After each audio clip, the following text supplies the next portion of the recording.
This is another Debate Talk for You radio public announcement.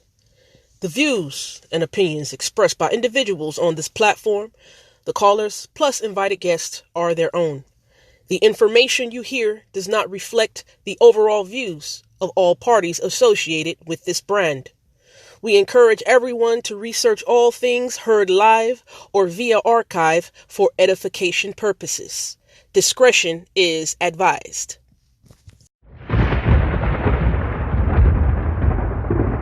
Don't touch that dial. You're now listening to Debate Talk for You Radio.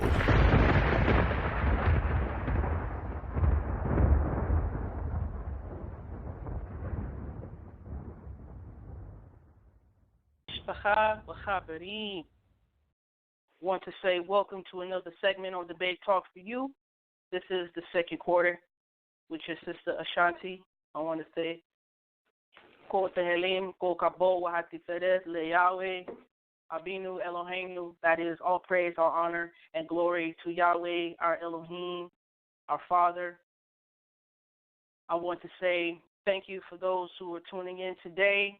It's going to be an open mic community discussion.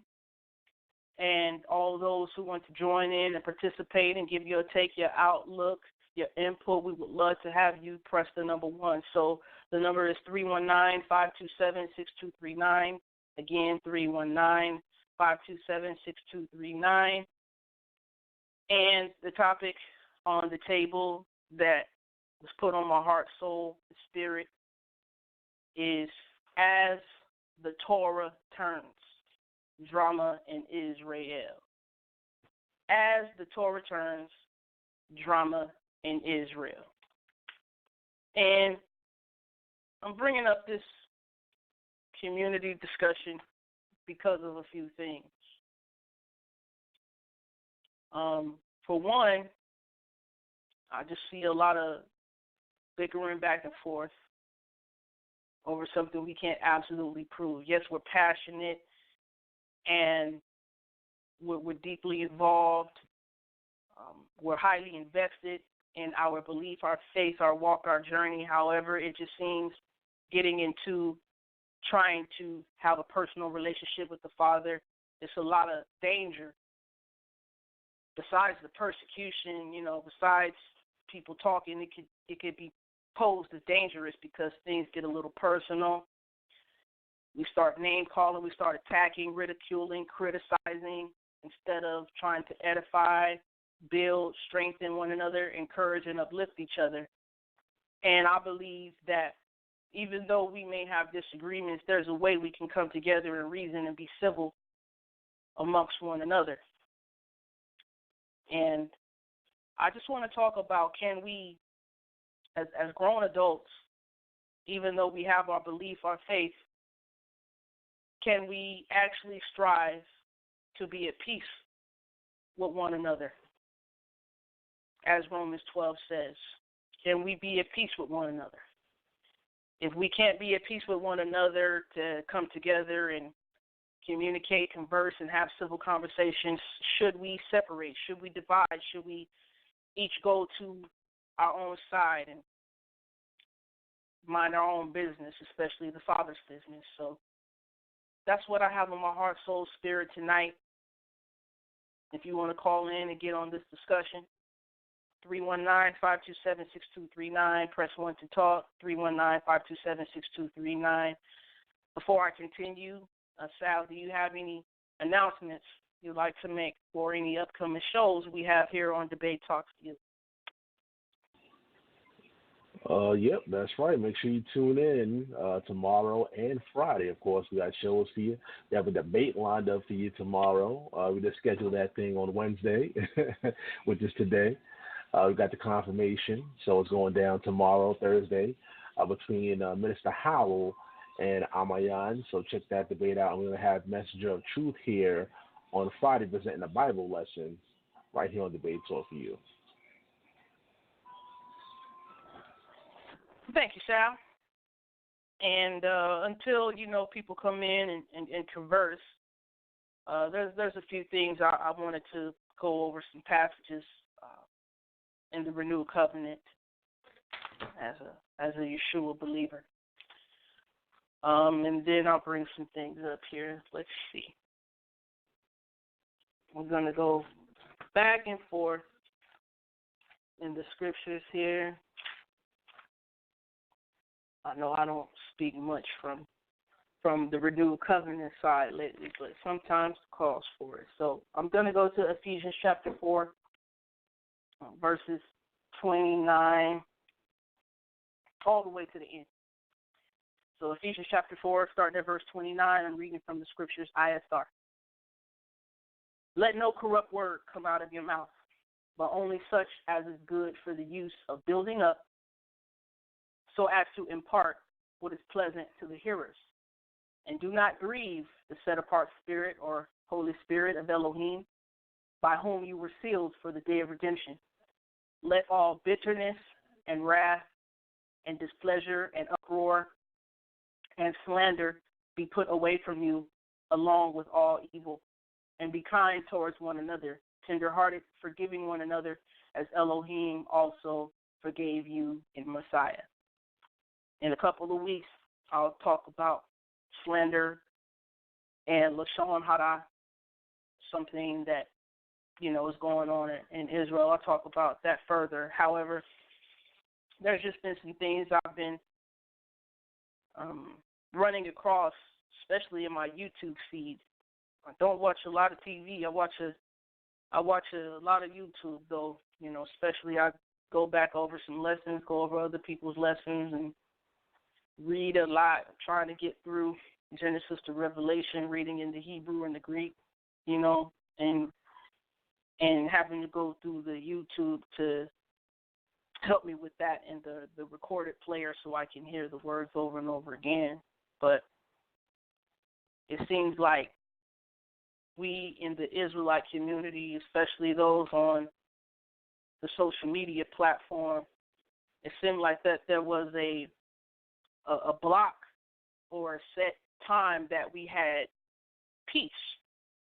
There was no riffraff, there was no chaos, there was no arguing, there was no fighting amongst one another, and then we actually go back, and now it seems like we're talking to the conscious community again. And the conscious community, they're asking questions, of the Hebrews and trying to put Hebrews on the spot. Not going to mention no names, but there was quite a few brothers I listened to, and I see that they were giving their answers, on a certain person's YouTube channel. And I believed it was come to the conclusion or come to a sound decision or choice not to engage with the conscious community, because all they do is want to pick, poke, and prod at the scriptures, pick, poke, and prod at somebody's belief in the Torah, try to ridicule or downplay somebody's faith in the Bible, try to ridicule and downplay our belief in Yahweh Elohim, even try to downplay or ridicule, criticize, and talk about people who believe in Yeshua or Jesus as Messiah. Talking about, hey, asking questions about is Jonah, it was the story of Jonah, talking about a literal fish or allegorical fish or whatnot. And I'm like, why are we continuing to go back and forth with people answering their questions when they're not asking in sincerity? They don't really care. Why do we keep going back to talk to them? Why do we keep opening the invitation, or why do we keep accepting the invitation to go on their platform and talk? Do we just want to be heard? Do we just want to be seen? Are we really trying to actually reach those who have an ear to hear? Are we actually out for those who sincerely want to get the milk of the word and properly understand and comprehend the word? And it's been on my heart, mind, soul, and spirit, seeing what's going on lately, even on Debate Talk for You. There's quite a few people I listen to. And there was a time when there was a lot of dialogue, a lot of discussion, definitely with the Christian apologists. And after, books were out and reviews had been done, discussions had been rendered, back and forth, Google Hangouts done. It's, there was some bickering back and forth, and no, I'm right, you wrong, no, you right, I'm wrong, and all that stuff. And it seemed like it dwindled for a time, and it seemed like we weren't, the Hebrew community or the Israelite community, for a time, we stopped paying attention to the Christian apologists. We stopped engaging. We stopped having dialogue. We stopped accepting invitations to go on the platform. And it was just seeing that people wanted to pick, poke, and prod. They didn't want to get a sincere understanding of what you believe. They just wanted to make fun of your belief. Wanted to make fun of your faith. They wanted to fight. And there was a time just when everything was dwindling down. It was quiet. It was peaceful. And just probably like a few weeks ago, here we're giving, and it's okay for Debate Talk for you, of course, to give everybody a platform and a place to say their piece. However, Sal has tried to maintain a certain level and status of integrity on this platform, and it seems like people just want to shove Sal's openness and kind-heartedness down the drain. They want to flush his kindness down the toilet and come on and, start gossiping, getting personal, slandering, a lot of, you don't know what you're talking about, a lot of name calling and things of that nature. And so it was just my concern, This is definitely not a lesson tonight. I'm just spilling my heart, mind, soul, and spirit. And I'm like, what are we actually in this thing to walk with the Most High, get our lives right, get our heart right, get our soul and spirit right, and in tune and in line with the Most High? Were we in this to have a personal conviction and to have a relationship in order to be better citizens, in order to be better mothers, fathers, sisters, brothers? Were we in this for that, or are we in this to what we call here on the West showboat and high side? Are we here to try to one-up somebody and say, you know what, I know more than you. I got more knowledge and scholarship than you. Knowledge puffed it up. I'm over here, trying to get some wisdom in order to apply it to my everyday walk and journey. I just left the graduation, and it's a high school graduation, and I'm out here. I'm really trying to educate, especially financially, the children who are coming out of high school. Sitting down with them and saying, hey, you're trying to work part-time in California, you and your homegirls and your homeboys trying to get an apartment over here in the suburban area of Sacramento. Okay, let's sit down. You got to pay rent, you got to pay some PG&E, you got to eat, and then you got to look at your recreational expenses. I'm teaching financial literacy to the people, teaching them how to invest in some stocks, teaching them which stocks to look at, teaching them how to research what stocks to go look at, And I'm like, we got to get better and be a better example for the next generation to come. That's what I'm concerned about. Just last week, I had to have an impromptu family meeting, and pretty much on the same boat. Trying to help somebody get on their feet, listening to their situation, communicating, talking, sitting down, answering the correct questions, probing to see how we can assist properly. So this is just a heart-to-heart. So as the Torah turns, it's like the drama in Israel, it seems like we want to flock to the drama more than anything. When we have shows like this, we probably don't get so many listeners. We probably don't get so many callers.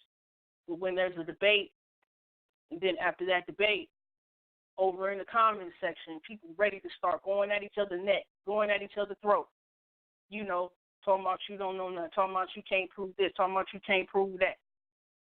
You know, I get called names in the comment section. You know, what they say? SHAN-T brain dead. Just because you disagree with me, I'm brain dead. I mean, you know, the conjecture and the rhetoric, that's one thing, but bring your information and show it. That's what this platform is about. Bring your information.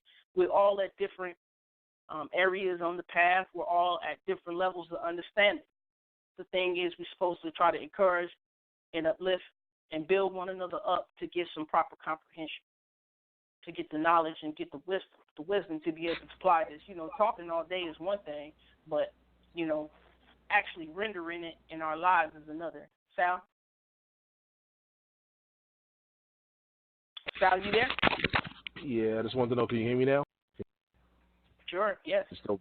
Okay. Just switch mics. Continue. Oh, you switch mics? Okay. Yep. All right. So, as the Torah turns, drama in Israel. 319-527-6239. Again, 319-527-6239. You can press the 1 to talk. Let me go somewhere else. Let's go to 1 Corinthians. 1 Corinthians 13. Again, from the ISR version of the scriptures. If I speak with the tongues of men and of messengers, but do not have love, I have become a sounding brass or a clanging cymbal. And if I have prophecy and know all secrets and all knowledge, and if I have all belief, so as to remove mountains, but do not have love, I am none at all. And if I give out all my possessions to feed the poor, and if I give my body to be burned, but do not have love, I am not profited at all. Love is patient, is kind. Love does not envy.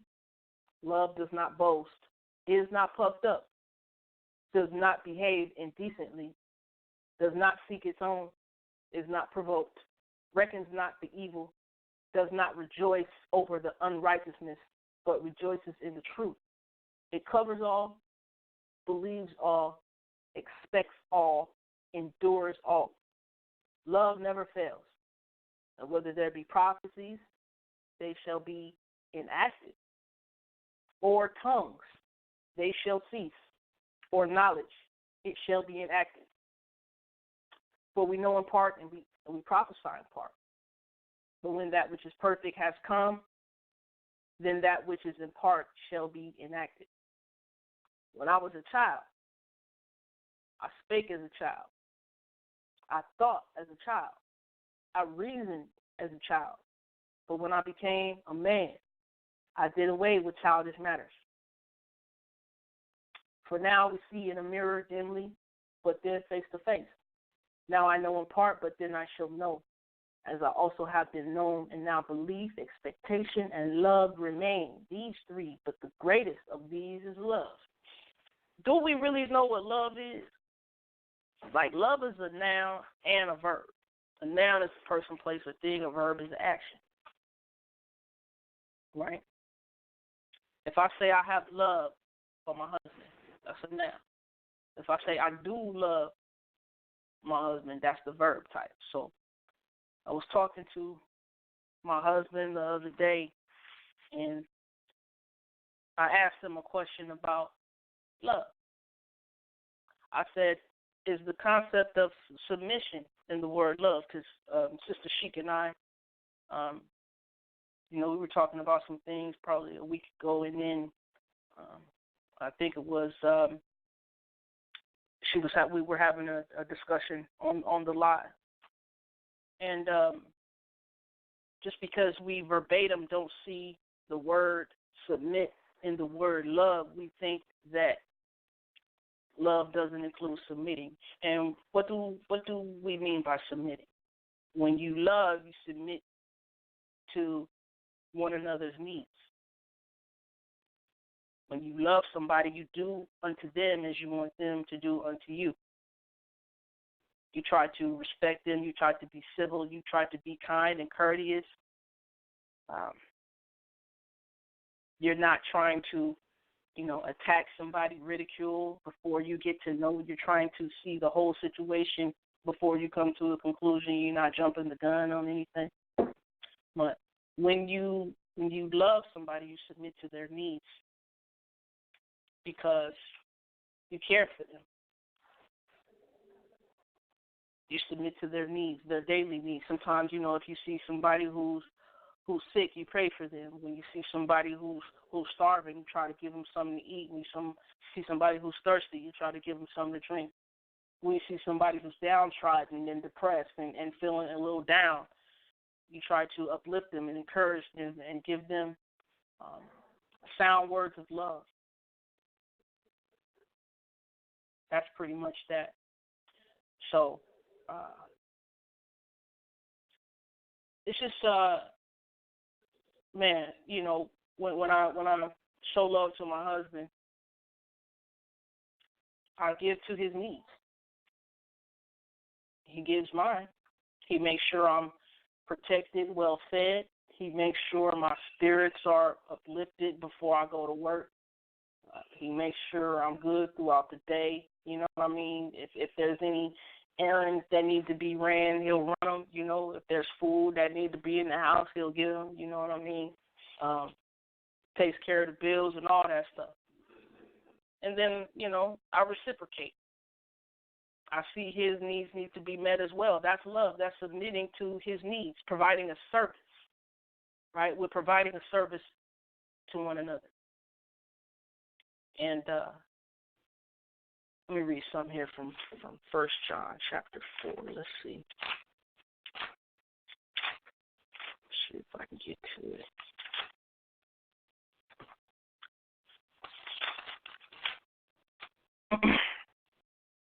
First John chapter 4. Let's see.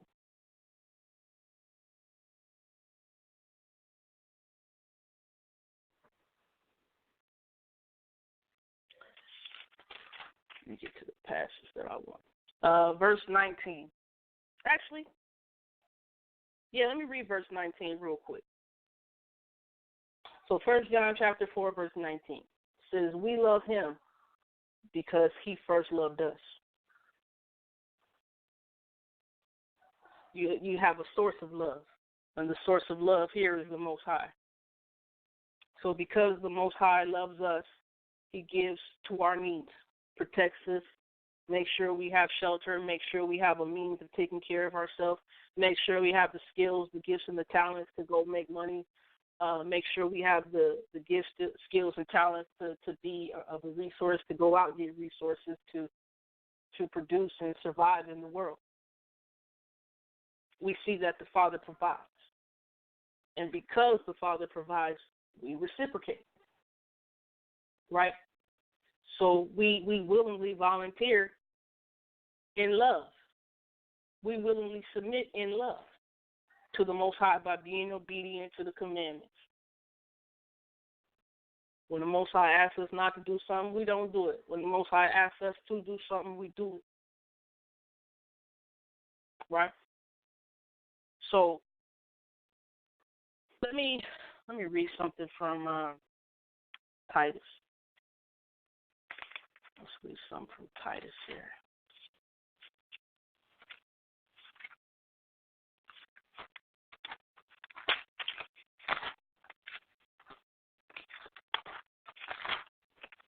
Yep, let's go to that one. It's good that I bring this up. Titus,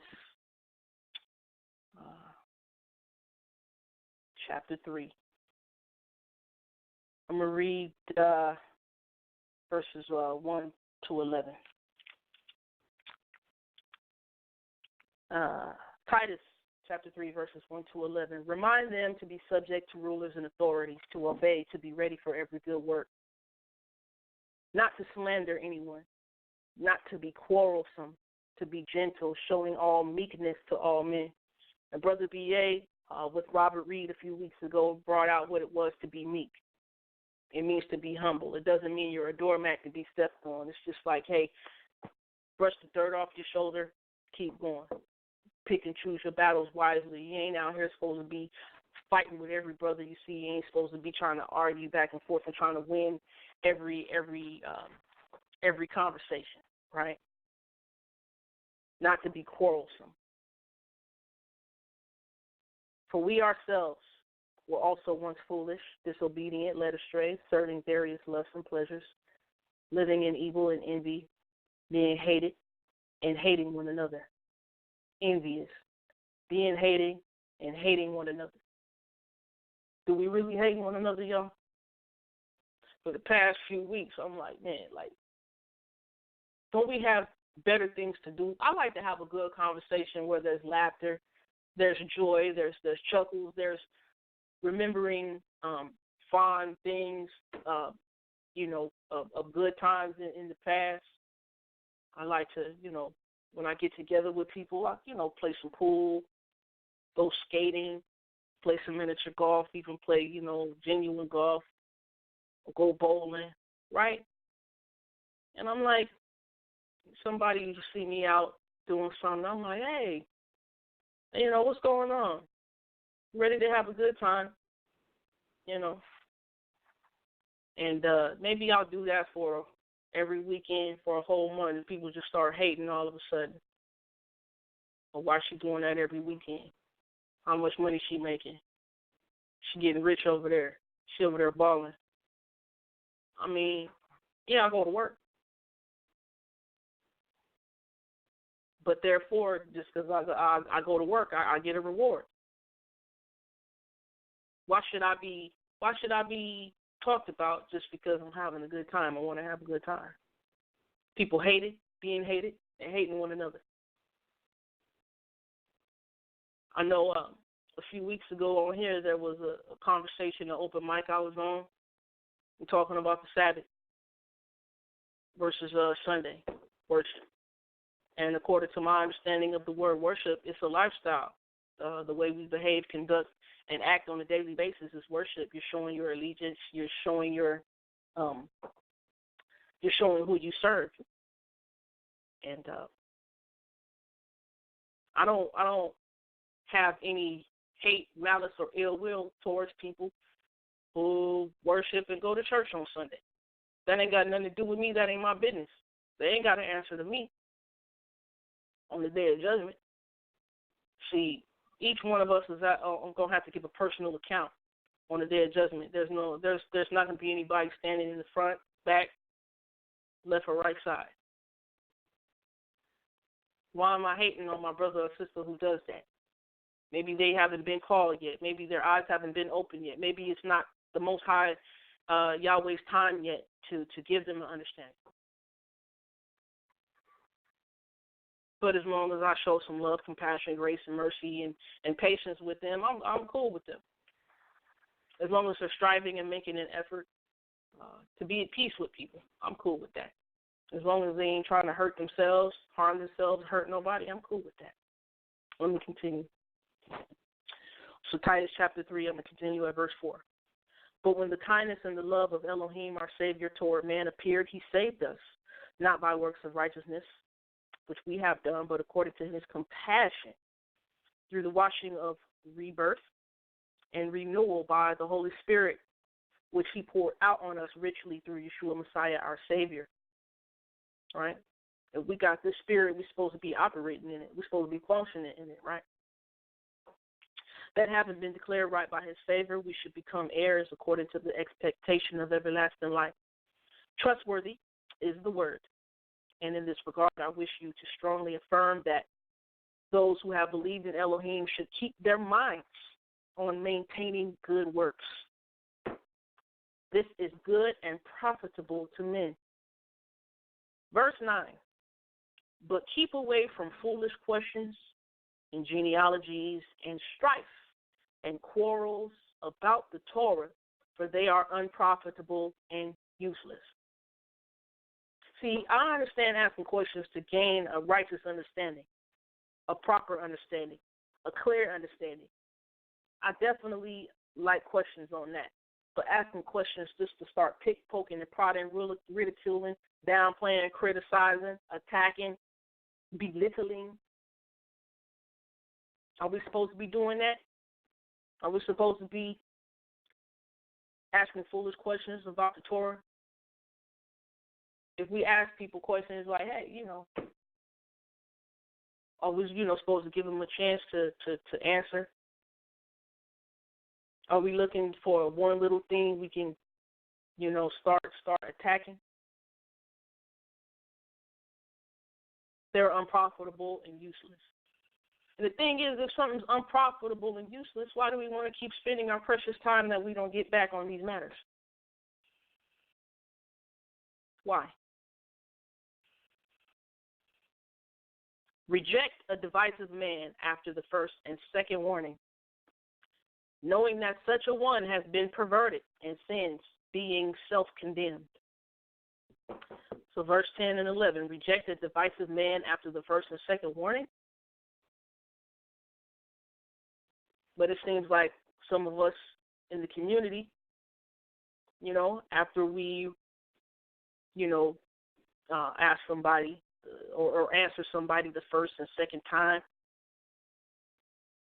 we're supposed to reject them. Keep praying for them. Wish them well. Hopefully they get it right with the Father. Pray that they get it right with the Father, but no, we just continue having a discussion with them. We continue trying to reason with them. When is it going to get to a stopping point? There's got to be some boundaries and limits in the situations when it comes to this. Otherwise, we're just wasting our time. Wasting our precious time that we don't get back. Time that we can spend with our families. Time we can spend getting things right with ourselves. Time we can spend with our extended family. Equipping them. Making sure they have the right skills. Making sure our people don't want to kill themselves. Educating our women with all this abortion talk. Right? Educating our men with all this abortion talk. Or do we just like drama? Do we like the excitement of drama? Is drama like crack? Is drama like heroin? Does it just keep calling us? Are we addicted to it? Have we sold ourselves to drama? Have we?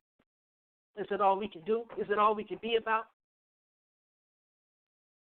And if we complain about not getting respect, if we complain about not being looked at as people of integrity and a sound mind, sound heart, well, why did we keep feeding into things that's going to have us looked at in a sinful manner? I'm going to pause for the calls real quick. Sal, we got anybody else on the line? All right, we got people on the phone lines, but if you want to interact, if you want to join the conversation, it's kind of an open mic segment right here for second quarter. So if you want to converse and join the conversation, 319-527-6239. That's 319-527-6239. You can join the conversation. No, the title of this show is "At Return Drama in Israel." So if you want to join the conversation, press the button, or we access there's no language, y'all. Keep it clean. Press number 1 and want to join this conversation. But our way, family, the chat room is open on Blog Talk as well. The chat room is open on Blog Talk. You can me if you have any questions, you can type them in and I'll leave them to see, or you can email questions to you at gmail.com. Nobody's pressing at this time. Everybody's just listening. I'll let you know. All right. Sal, your mic is still cutting in and out like every time. Right. And it's like, cutting off like a portion of your words. But I'll say the number again, 319-527-6239. And let me read something real quick here. Just be reading some passages real quick.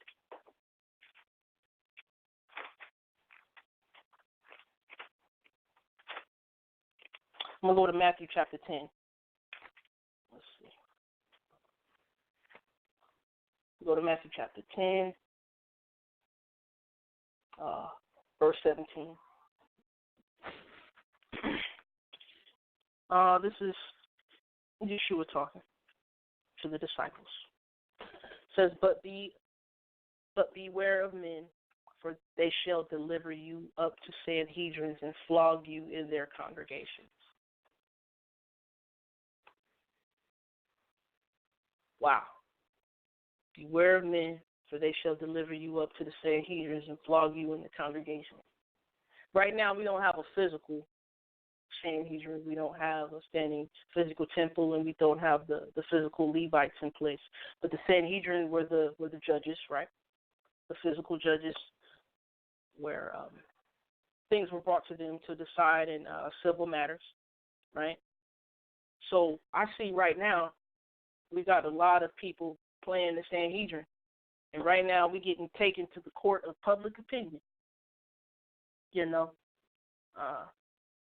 it seems like public opinion is ruling, and you don't have to have any evidence. You don't have to have any solid, truthful witnesses.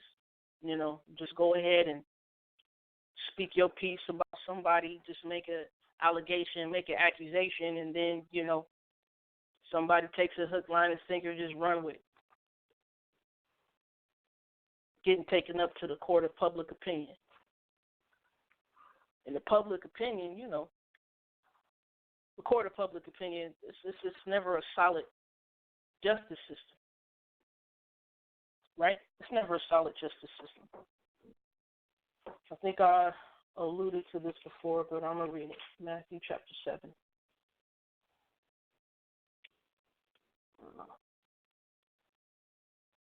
Matthew chapter 7, verse 12. And I'll go back and read it a little bit. It says, therefore, whatever you wish men to do to you, do also to them, for this is the Torah and the prophets. Before we engage one another, are we treating people the way we want to be treated? Are we asking ourselves, hey, if I wouldn't want this done to me, let me make sure I don't do this to the next person? It seems like we just take that and throw it right out the window. It's a lot of selfishness. It's a lot of us going on. It's all about us. It's all about us and what we want and what we think. Forget everybody else. Not trip off the fact that we got to share this world with one another. You know, there was a woman one time. She told me, it's like, yo, you got to treat people. Well, you got to teach people how to treat you. And it looks like no matter how much you try to teach people the way to treat you, they just want to crap on you. Just crap on you. You know, I'm not a quarrelsome person at all, but a lot of people just want to bring argument my way. A lot of people have a problem with me being on Debate Talk for You. A lot of people have a problem with me having my own show. I didn't ask for this. It was given to me, and I accepted. And I've came on here. I've taught some lessons. I've got on some round table and some panels. I've called in a few times. And I believe I presented myself a pretty all right, cool, decent person.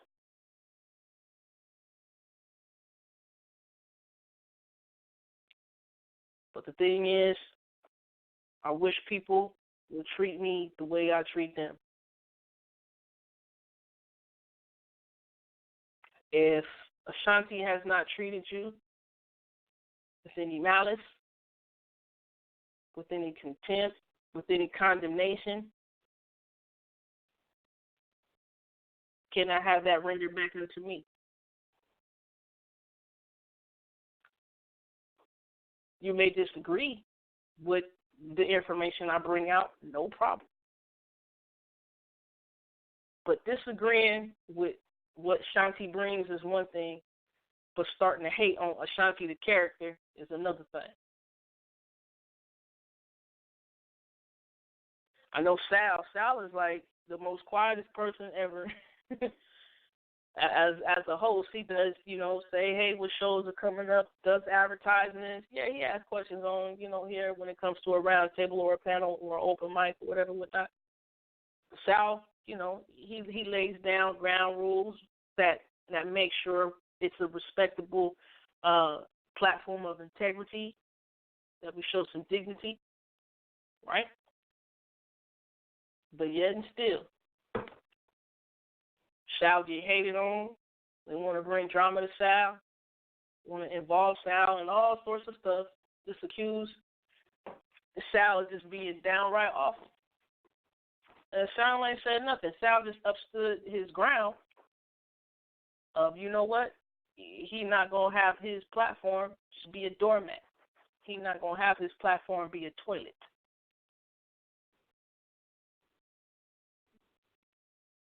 Matthew 7:12. Therefore, whatever you wish men to do to you, do also to them, for this is the Torah and the prophets.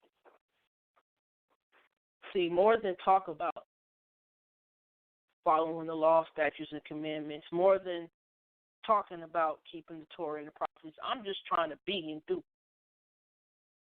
I'm just trying to be about it. And when you're being about it, that light's going to shine. Your behavior is going to be seen. People are going to look at you like, yo, you're peculiar. There's something distinguished about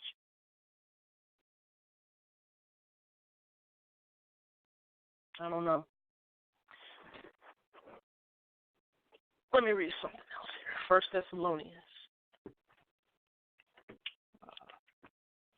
Let me go to 1 Thessalonians. 1 Thessalonians chapter 4.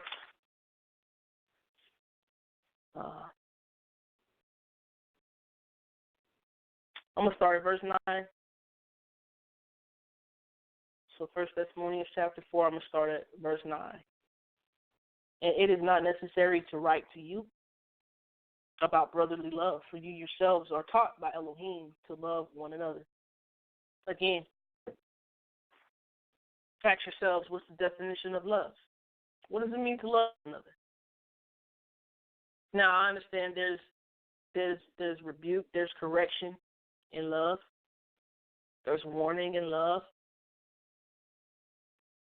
but does love have to involve demeaning, slandering, belittling, gossiping, tale-bearing, backbiting, pouncing upon one another, name-calling?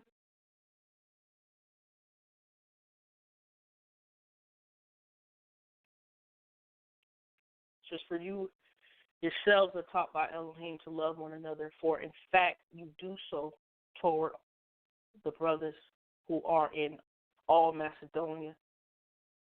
But we call upon you, brothers, that you do so more and more, and to make it your ambition to live peaceably and to attend to your own and to work with your own hands as we commanded you, so that you behave decently toward those who are outside and not be in any need.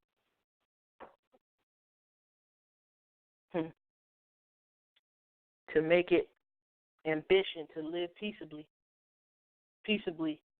where there's no quarrels, there's completeness, there's wholeness, there's sound mind, there's one accord, there's no ill will. Attend to your own. What is attending to your own? Minding your own business.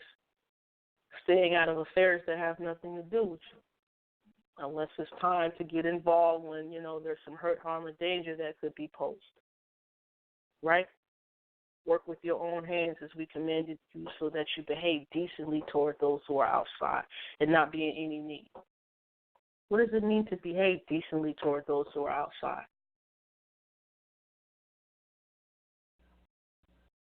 Showing courteousness. Showing courteousness with the gifts of the Spirit. I'm going to go to Galatians 5 on that one. Galatians 5.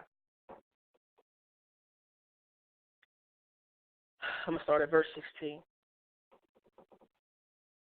And I say, walk in the Spirit, and you shall not accomplish the lust of the flesh. For the flesh lusts against the spirit, and the spirit against the flesh.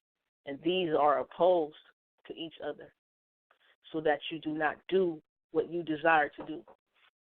See, are we desiring to walk in the spirit, or are we desiring to walk in the flesh? Are we desiring to walk in the Holy Spirit, or desiring to walk in the flesh?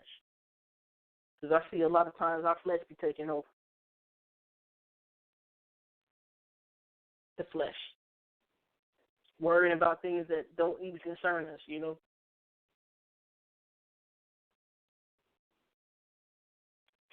Let me continue. Verse 18 in Galatians 5 says, "But if you are led by the Spirit, you are not under Torah." See, if you are led by the Spirit, you're not under the penalty. You're not under the double standard. You're not under oral Torah traditions, which are burdensome things, right? And the works of the flesh are well known, which are these: adultery, whoring, uncleanness, indecency, idolatry, drug, sorcery, hatred, quarrels, jealousies, fits of rage, selfish ambitions, dissensions, factions, envy, murders, drunkenness, wild parties, and the like, of which I forewarn you, even as I also said before, that those who practice such as these shall not inherit the reign of Elohim or the kingdom of Elohim. Verse 22. But the fruit of the Spirit is love, joy, patience, kindness, goodness, trustworthiness, gentleness, self-control. Against such there is no Torah. See, for people who say they have this faith walk and journey with the Most High Yahweh Elohim, trying to be righteous children and abide by the laws, statutes, and commandments, the ones that are applicable in this time, what I see is a lot of hatred, quarrels, jealousies, fits of rage, selfish ambitions, envy.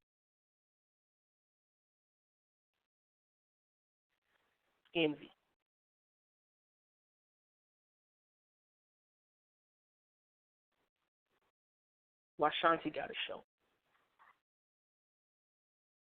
Why BA got a show? Why Anonymous got a show? Why Amayan and Gabar got a show?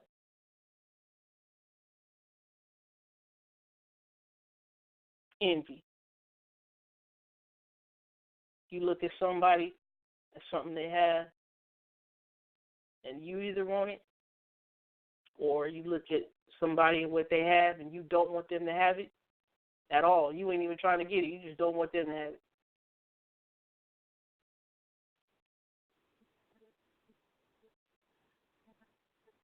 I'm aiming for the fruit of the Spirit of love, joy, peace, patience, kindness, goodness, and trustworthiness, gentleness, and self-control.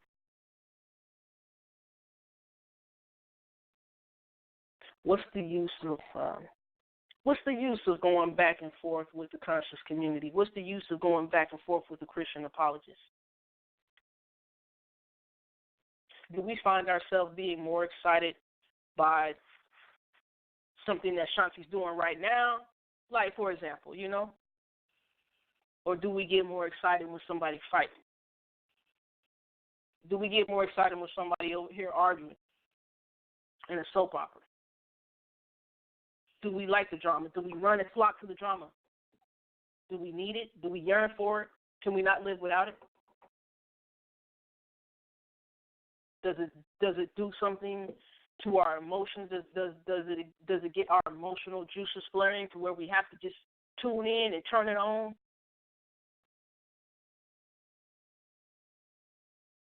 Can life not be lived without drama? Can life be lived without fighting?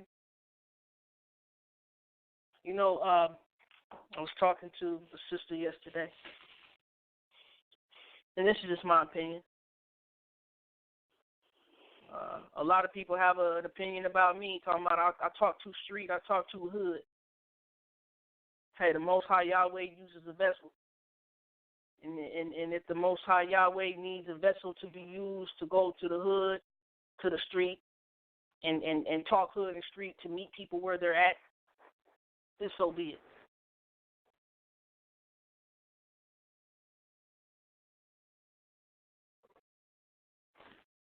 In our conversation yesterday, I said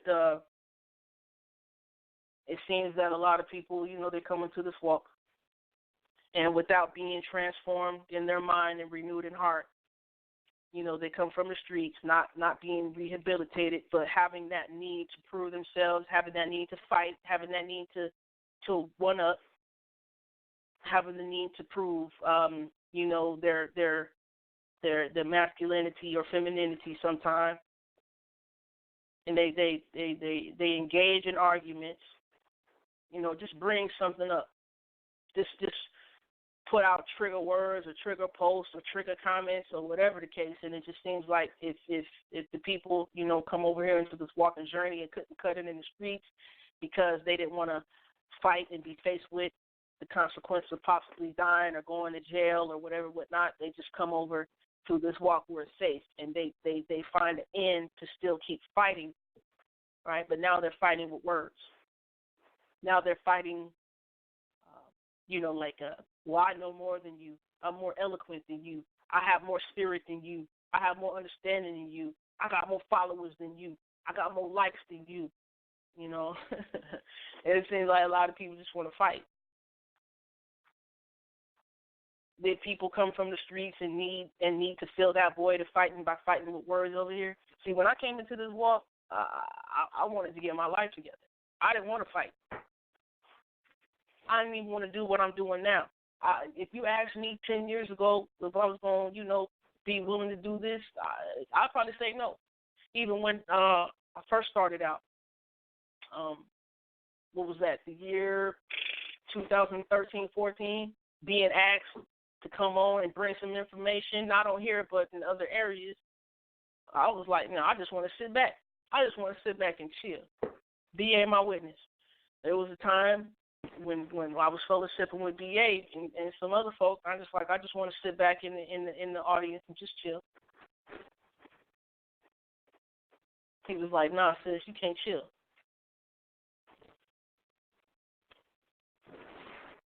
I really feel like Moses felt a lot. I felt like Moses felt a whole lot because I did not sign up for this. Even right now, I'm helping a sister learn biblical Hebrew. Did I want to do that? No.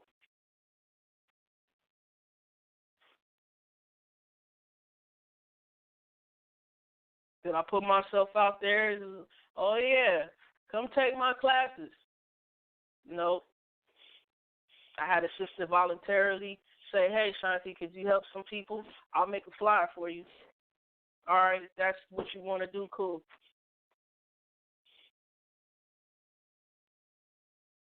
Because it's bringing the word and bringing an understanding after, the Most High so graciously allows you to comprehend some things. If it's going to come to this where, this ain't persecution. This is just people want to argue and hate and be jealous and envious and want to start bickering with you back and forth. Like, okay, we can reason together. We can have a civil conversation. Let's sit down and discuss this. But do we got to just start wilding out like cats, clawing at each other, scratching at each other? I'm not with the cat fight. Not going to do it. Not going to do it. Don't want no parts of it. And I'll say this before I read some more verses. It's definitely been said over and over again for the past few months. We want more women teachers on here.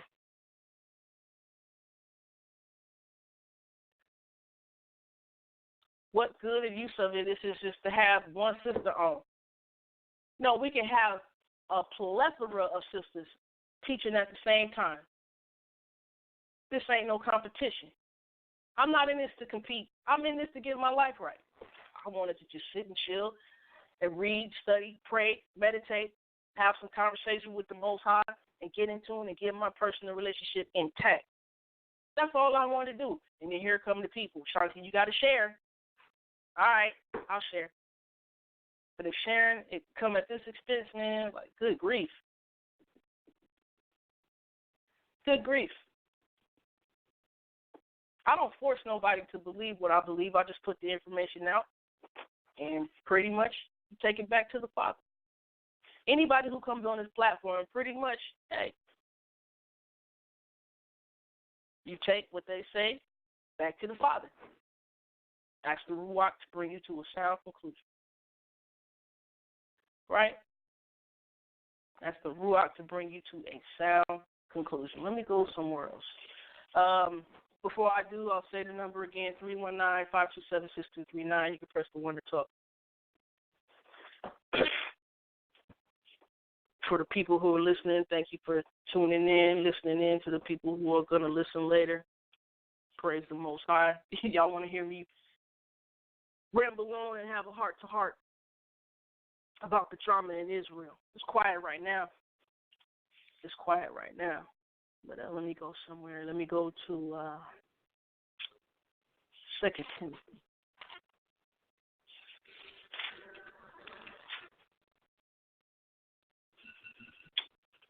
2 Timothy, chapter 2.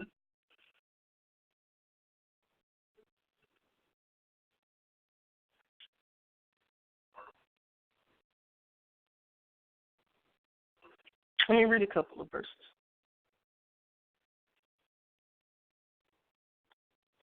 Let me read verse 14 real quick.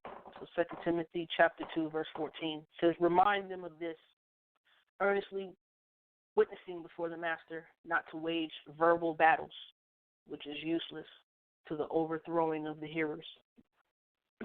Verbal battles. Not to wage in verbal battles, which are useless. See, we like to spend our time on things that are useless, things that don't benefit or profit us, things that are not going to help us succeed and propel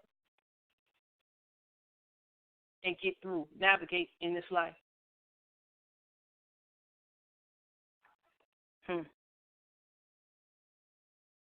Verse 15, do your utmost to present yourself approved to Elohim, a worker who does not need to be ashamed, rightly handling the word of truth.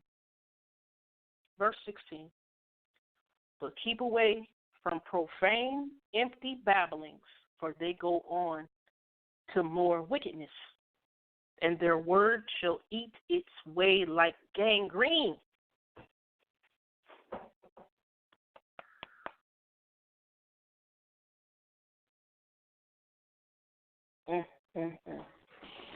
They eat away like an infection. Seeing somebody with a staph infection in their leg, it looks horrible and horrendous. That's what we look like to our peers out here. We look horrible and horrendous. I want to look like a light.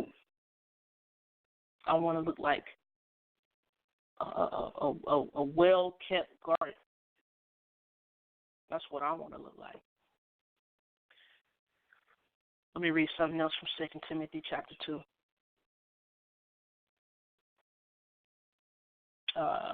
Verse 22.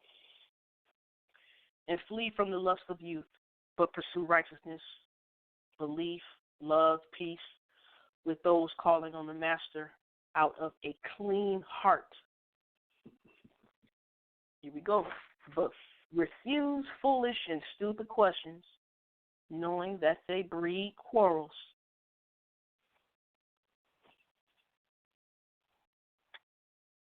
See, there's some things I don't respond to and answer to because they're foolish and stupid.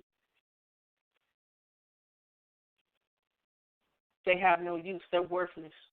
They're vain.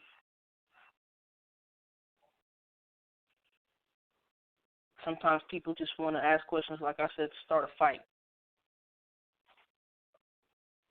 Verse 24, and a servant of the master should not quarrel, but be gentle towards all, able to teach, patient when wronged, in meekness instructing those who are in opposition, lest somehow Elohim gives them repentance unto a thorough knowledge of the truth, and they come to their senses out of the snare of the devil, having been taken captive by him to do his desire.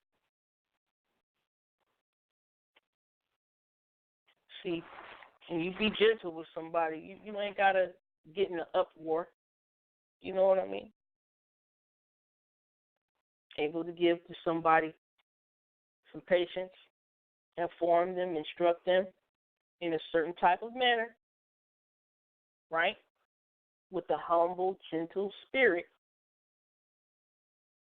Because what? Maybe the Most High will get their heart to turn. See, there's a way to get somebody to turn. There's a way to give somebody the correction.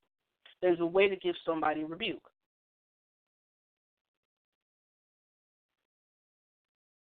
Slander is not rebuke.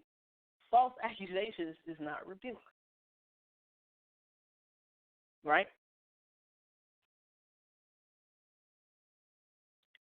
And we're supposed to strive for people to come to an understanding, come to their senses, come to some comprehension. Right? We're supposed to have some patience with some people. Have some patience.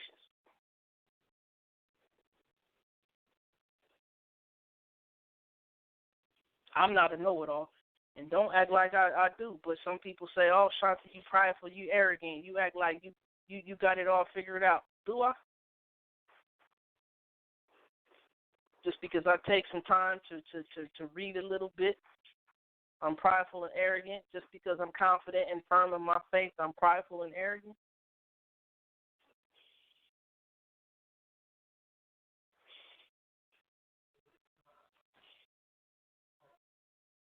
I don't think I'm prideful and arrogant.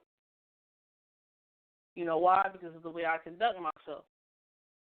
I don't be all in the debate talk for you comment section, clawing at my brothers and sisters.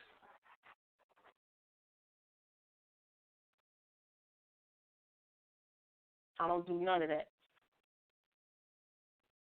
I'm patient when I'm wrong. Right? When I'm wrong, I got receipts, and it'll all be handled. But the thing is, I'm checking myself first. See, when you pray, you heap Kalel. You judge and you check yourself first.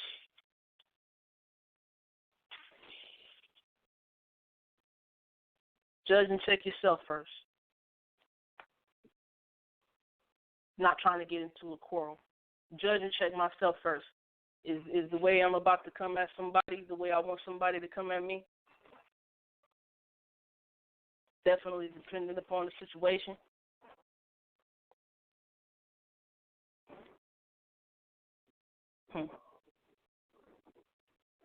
Instruct people with meekness that are in opposition.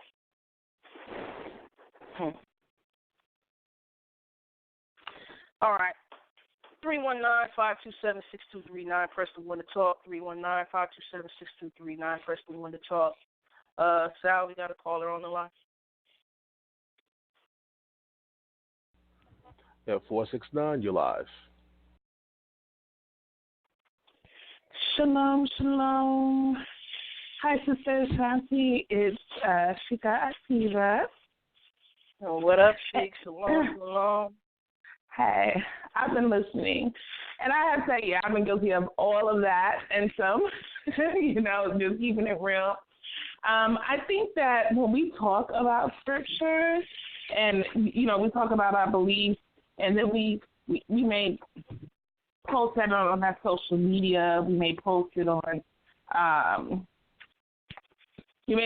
our social media, and then, of course, if you have a plethora specifically of Israelites, you're going to get a lot of people, saying their piece. There's nothing wrong with someone disagreeing with you and presenting the information that has led them, to believe otherwise.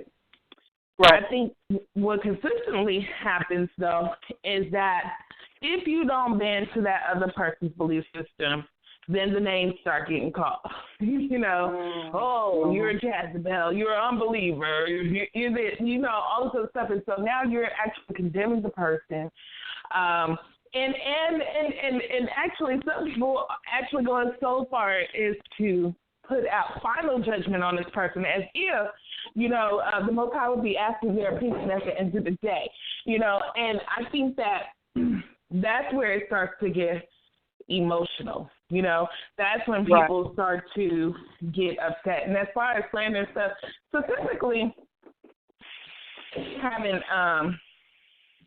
having worked with people, I mean, that is exactly what happened.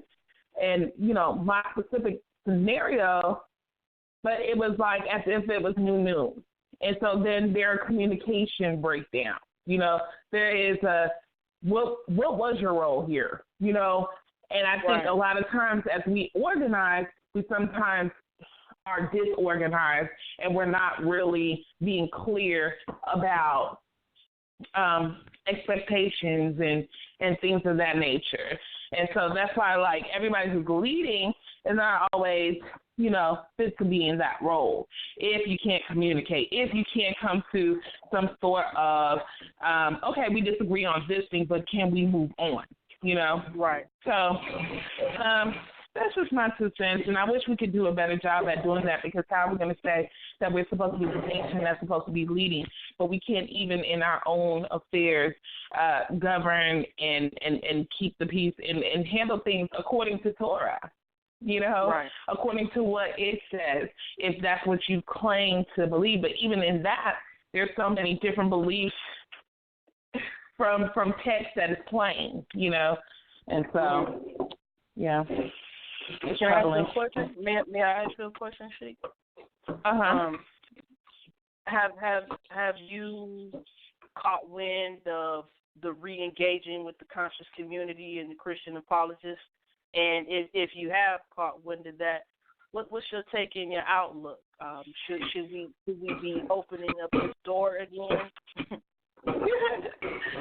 Okay, well, my thing is that I disengaged for a long time. My initial motivation to engage specifically with Christian apologists was that I thought that they were just not privy to the information that we were seeing. So since engaging with them, I've had my family attacked. I had my family attacked by Israelites as well, so I'm not just going to put it on Christian. But it's just, basically ways, and even when I was a Christian, I wouldn't even act, So at that point, I decided to disengage. What am I sitting here talking to you for? If we can't have an honest dialogue where we're telling the truth here, And so it has been my my recent practice to just disengage, because it's fruitless to me.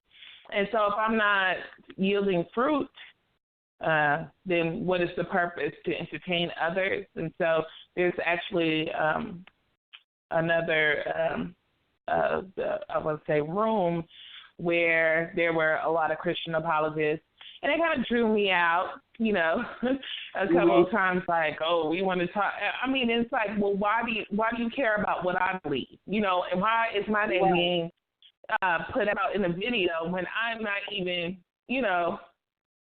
I haven't even discussed you. I don't know. And I think that people do feel a need to defend themselves, especially when false information is being put out there, And I think, unfortunately, it is a method that people use to draw people out that they want to engage in, and how they are determining that, I don't know. So, but I would suggest to. Go ahead. I'm sorry. Excuse me. I would suggest to disengage. I mean, like when I look at the conscious community, I'm pretty much. Disgusted by what I see on our engagement with with them, you know. Right. I mean, even if you, and I have some people who are, you know, going that way. But even if you, okay, it's all about science, it's all about this. Well, even if you bring up the science that DNA tests are not, you know, scientifically reliable to tell about your ancient culture and ancestry like that, you know, and you bring out the scientists that said it's still not accepted. And so I just posted a thing from the New York Times, why people do not accept facts, you know, and keep in mind the conscious community is all about facts and stuff like that, but when you bring facts to the table, it's disregarded. And now we're supposed to not believe, those of us in the Israelite community believe our scholars because you're researching in your apartment. No, you know, I'm going to believe the person who is in the field who's done the work, you know. Mm-hmm. So, yeah. I mean, and so, and then it becomes a competition sometimes, you know. And I hate to bring this up, but I gotta bring this up. You know, like you know, you see Zion Lex learning the Marietta, put some respect on that community, and oh, you don't know this, and you don't know that, you know, and it's just this you know, big movement to try to discredit what is being shown or what he is seeing in what he's being taught, you know. And so it's just like, well, I would think it nothing but you would have some respect to somebody who said, you know what, let me learn this culture, let me learn this language, let me learn, you know. Right. But it doesn't, you know. It just keeps on as the Torah returns, you know what I'm saying? It just keeps on going because the intent is not for us to understand one another and move peaceably, even in different beliefs, you know. The intent is to get people to discredit you, to get people to follow them so they can then make them patrons of whatever they're trying to do. And it's not about truth, light, wisdom, knowledge, and understanding. It's about how can I discredit these other people? But my question is, what does what I believe have to do with you? You know? Right. Nothing. This is my spiritual belief and understanding and practices and things like that. And if in business you prove yourself to be worthy, trustworthy, and a deliverer of what you say you are, then I can perhaps work with you. I may not be able to worship with you, but what is that to you? Right. Yeah. So. I think we look for validation. We're looking for human validation. And that's called people pleasing. You know, we're looking to gain glory. We're looking to gain vainglory validation from people. We need followers. We need likes. You know, like did the show one time on the dopamine hits. Even the people who created social media platforms, they understood the human brain and how social media was going to feed into their dopamine hits. Pretty much a narcotic release from the brain, giving you this tingly, warm feeling inside to where when it's released, you got to get more. And so you go back after the thing that's going to keep giving it to you, you see? And so we look for validation. Why do we need for validation or confirmation from man? You know, what do you think that's about? Like, that's people pleasing. You know, Galatians chapter 1 says we ain't supposed to be trying to please people. That's contrary to the Most High. We're supposed to try to please the Most High because the Most High is the creator, right? Absolutely. We the Most High, and we go back to the Most High. But go ahead, Chief. Absolutely, it is people pleasing. It is, you know, the need to feel validated. But sometimes people are just excited about what they learned, what the Holy Spirit may have revealed to them. I know for specifically, like we've been having conversations about women and trying to get that out. When I think about that specifically, you know, when I look at Israel as a state today as a collective, you know, all types of different beliefs and things like that, you know, I have a daughter who is 2, who will be growing up in this space, and it is scary to even think that she would even, you know, be growing up in this space in the way that males feel, think, and believe the scriptures are interpreting of females' worth a woman's worth and role in society. And so that is problematic for me. I don't feel like my child is safe, you know.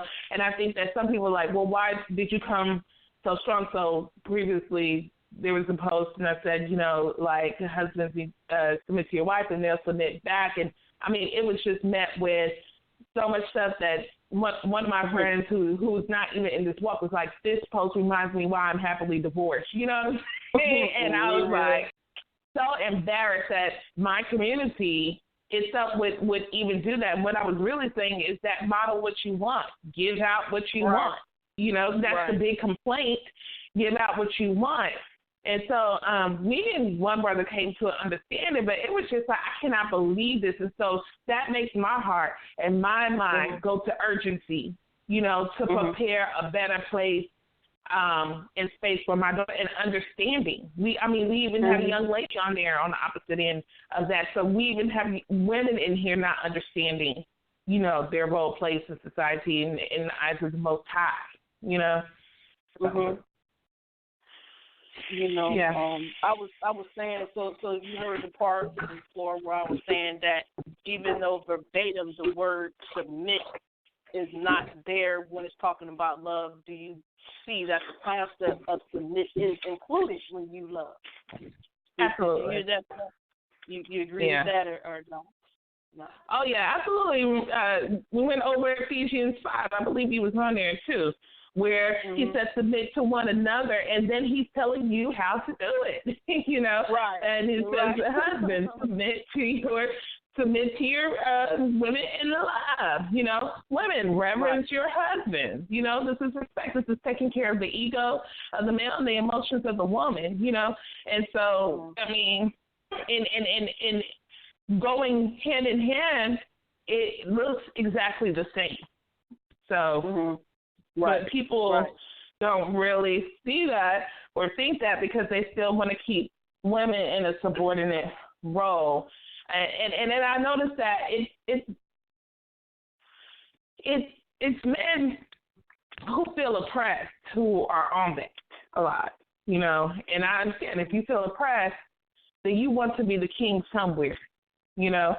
But when you really look at royalty, I've been watching Reign on Netflix. When you look at royalty, they really were subject to their subjects, you know. Right. They really had to, you know, make those around them, they can be killed, you know. So it's just, you know, servant leadership. That's where we got cut off. Servant leadership. We don't understand that, you know.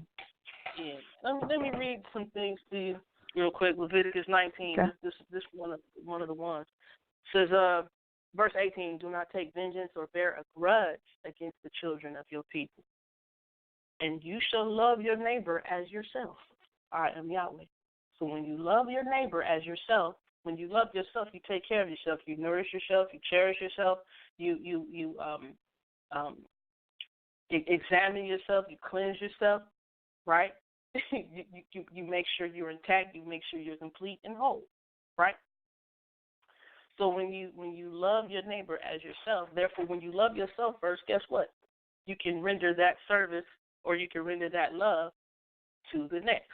You said servant leadership. Let me read a couple of things, and let me get your take on this real quick. I read this all the time. This is one of my favorite passages. This is Matthew 20. I'm going to start at verse 20 because we need a little bit of context here. It says, then the mother of the sons of Zebedee came to him with her sons, bowing down and making a request of him, making a request of Yeshua, Jesus. And he said to her, what do you wish? She said to him, command that these two sons of mine sit, one on your right hand and the other on the left in your kingdom. But Yeshua answering said, you do not know what you ask. Are you able to drink the cup that I am about to drink and to be immersed with the immersion that I am immersed with? They said to him, we are able. And he said to them, you shall indeed drink my cup and you shall be immersed with the immersion that I am immersed with. But to sit on my right hand and on my left is not mine to give, but it is for those for whom it has been prepared by my Father. And when the 10 heard it, they were displeased at the two brothers. But Yeshua called them near and said, you know that the rulers of the nations are masters, lord over them, and those who are great exercise authority over them. But it shall not be so among you. But whoever wishes to become great among you, let him be your servant. And whoever wishes to be first among you, let him be your servant. Even as the son of Adam did not come to be served, but to serve, and to give his life as a ransom for many. What you think about that, Sheik? Absolutely. I mean, Israel's called God's servants, but are chosen people. You know what I'm saying? So it's like, and then the command is to be the salvation. So, that totally makes sense. If we as a nation are supposed to do that, then why are we not commanded to do that amongst one another? You know?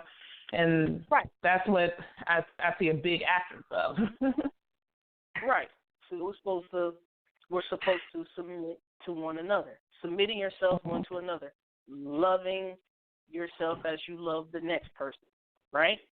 Right. If you want to, you pretty much, like you said, servant, nurture leadership, right? Servant leadership. Yeah. And then, servant leadership is also about what can I do for you. So, for example, when it said husbands submit to your wives and they will submit to you, this is you being a leader in the submission, This is you saying, hey, right? I'm going to model, with love. I'm going to model what I want, and I'm going to remove the barrier for you to do what you need to do.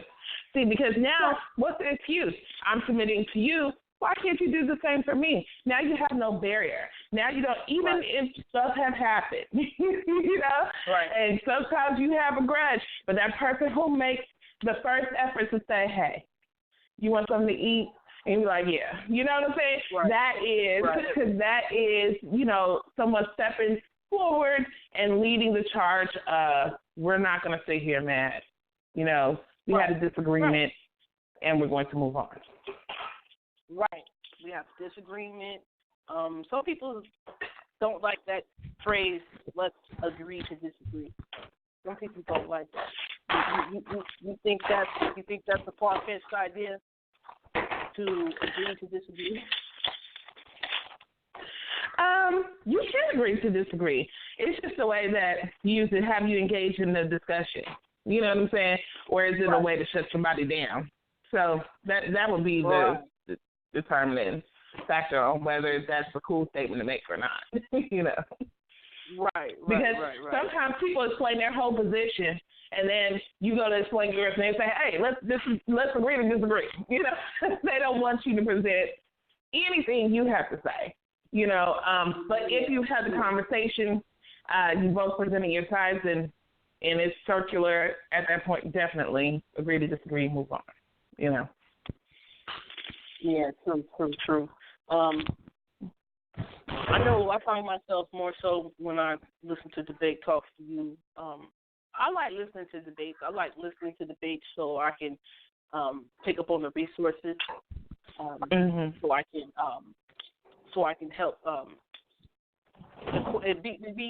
be well equipped in my favor, so that I can be edified. Right. I don't like the debates where people like, I'm going to tear you apart. I'm going to show you, and I'm going to destroy you. I'm like, what's that all about? You know what I mean? Like, I don't get entertainment off of that. If I want to watch a fight, I'm watching boxing or some UFC. I don't like to see fighting when it comes to these scriptures. Do you find yourself more so liking to be entertained by, like, maybe a fight or a basketball, football game rather than the scriptures? Or do you see yourself, like, if you listen to debates, right, you see yourself liking to see, like, the grudge matches more?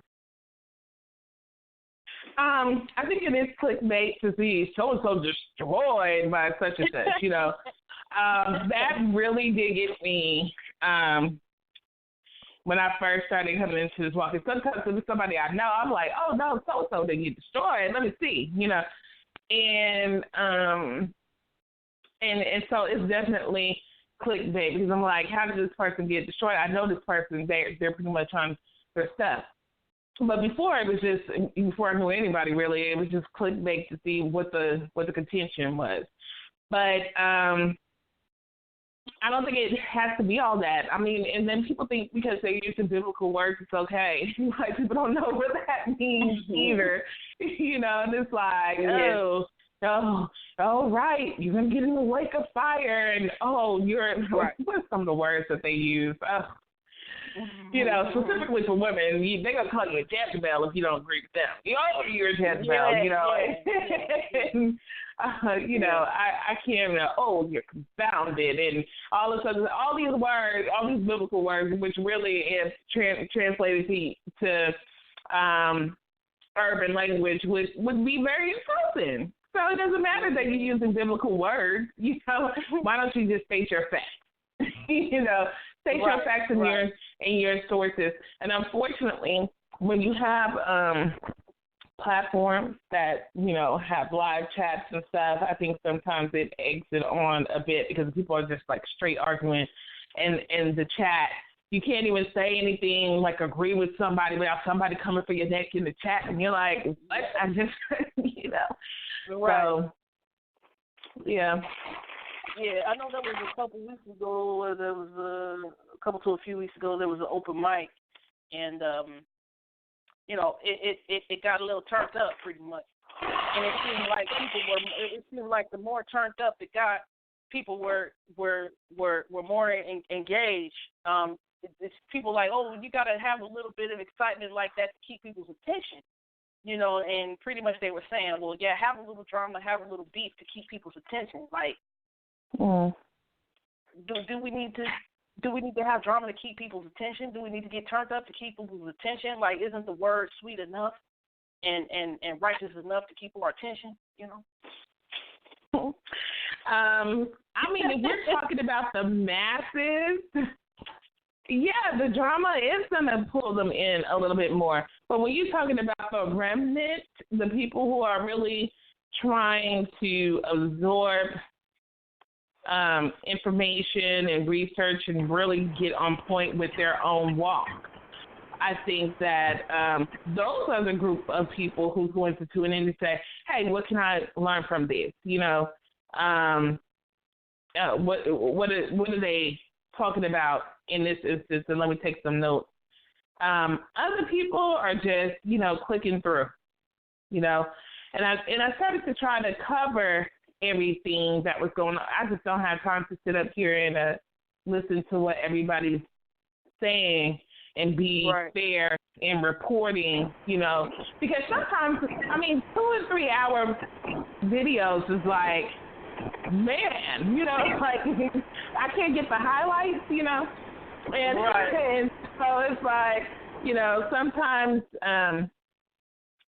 I think lecture is the primary way that people teach, or there's a debate or something like that. But we also need some, being a professional teacher, we need some teaching skills because not everybody has the capacity to sit and listen to a lecture. Some people's learning styles are not auditory, So I would like to do some more interactive classes and interactive activity that people can do and learn the same information, With resources. But, I'm not downing anybody who does lectures. I mean, I have done lectures with brothers and sisters, that have lasted 2 hours. But we have to start expanding to reach more people to get to the point, because people have lives. We have to, hustle out here in this captivity or wilderness, whichever you subscribe to, and raise families and stuff like that. Exactly. Like, I'm on the phone and cooking. I'm multitasking. But Man, you you know, on the phone, you be cooking. You got a two-year-old daughter to take care of, like you said. You married, right? Like, right. So it gets, a little bit, and I have a full-time job. So, I try to listen to lectures while I'm working, lectures and everything while I'm working, but I'm halfway listening, halfway working, Yeah. All right. We have another caller calling in before Sal let them on in. I just want to say real quick, it just come to a point where we got to shake the dust from our feet, keep pushing to people who do want to hear. People who do want the opportunity to hear the gospel, the good news, right? And so while we over here spending all this wasted time with people who just want to pick, poke, and prod, we got people who sincere and want to get some milk, and that's what I'm understanding. So, Sal, we got another caller who wants to come on in. All right, 510, you're live. Hey, shalom, everybody. How you doing? This is Vinny D. Shalom, Vinny D, brother Vinny. Thanks for tuning in, coming in. What up? Not much. Just headed home from work. So I was listening in. I agree with everything both of y'all was saying. I think it's more, it's vainglory. There's a lot of vainglory going on, and I don't know. I think we all get caught up in it, especially when you first come into the knowledge or whatever. You get caught up in that vainglory, like, oh, I know more than you, and this and this and that, right? So you try to convert everybody, or you try to hit everybody with scriptures. But I personally come to a point to where, okay, you guys don't want to hear it. Okay, well, I'm not going to say anything anymore. I just try to live my life, and reflect the things that I talk about, Because I know one thing, man. I was when you was talking about the vainglory, I was thinking about Solomon, and he was talking about everything that's vanity. You start running down the whole laundry list of it. So I can't really get it right now. I don't even know where it's at, but I know Solomon said it. But that's pretty good, man. But I like the build, and I definitely would say that it's the vainglory which causes a lot of the drama, and then pride, and the pride. Pride.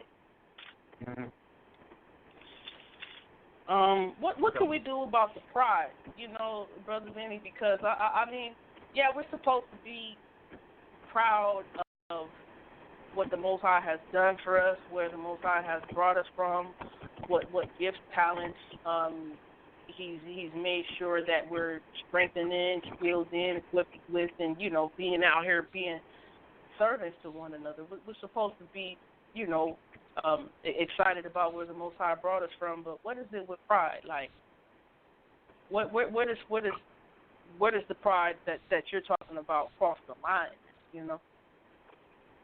I think it's more so like pride, like I know more than you type of deal. Everybody's really stuck in their ways. I also think that well, I don't know, but I was gonna say I think that we could probably like when we engage them, not to come off like we're trying to catch them up or something like that, Right. But that might not even work anyway because most of them guys is just they kind of out there, on a high horse. But they out there on the high horse. Man. I said, man, we gotta just do like Christ did. Christ kept it short. He didn't really play with them or entertain them too much. Unless he saw that they were being humble, But he'll hit them with some stupid questions back, like, well, what do you think? You know what I mean? So right. I think we could probably do that too, We don't have to entertain everybody or everything, Choose the battles wisely, I guess you would call it. You said choose the battles wisely, right? Like, let me ask you a question, if I could, Brother Vinny. I know you're a man, father, taking care of your children the best way you can. And it was a pleasure meeting you. I love meeting brothers such as yourself, and to see Likewise. that example and talk about that. A lot of our people have been made to feel like they're powerless. And I'm like, dude, we serve an awesome, powerful Elohim. So is it that our people have believed that they are powerless and therefore they come over here to this walk and somebody sold them a bill of goods like, oh, well, you're powerful, you're awesome, you have the strength, like come over here and get what you've never had. Come over here and get what was stolen. I'm like, the power's always been in you. If you have the Most High Spirit, especially working and operating in you, then you're a powerful being. You're very well equipped to be whom the Most High created you to be. Like, is it that we come over here and we pick up this book and we get into this walk, and all of a sudden we like, when people don't have money at first, and then they get in the NBA or the NFL and they got money and they don't know how to act, you know what I mean? They just start going wild and start spending and overspending and being frivolous, and they pretty much we say about those people, oh, you act like you ain't never had that. That's how people act who ain't never had money. So are people coming over here acting like they're not powerful to begin with, and then when they, find out they got a little bit of power, start acting like they ain't never had it. You know what I'm saying? Like, people pick up the thing and they feel powerful, like they sold a bill of goods like they didn't have the power before. But go ahead. What's your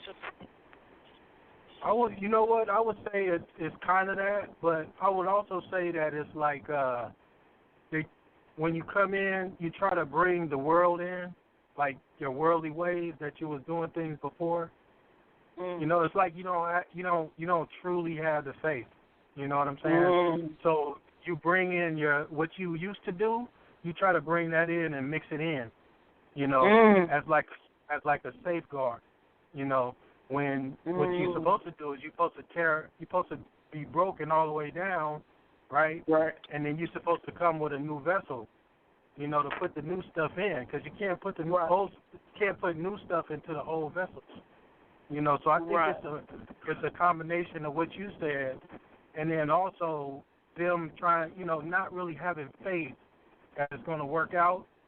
Because let's face it, I mean, we don't see no miracles going on. Like, I guarantee you, it would be a lot easier to believe if you saw, somebody part a sea to save the people, or, you saw the sky crack and then you saw God talking to everybody.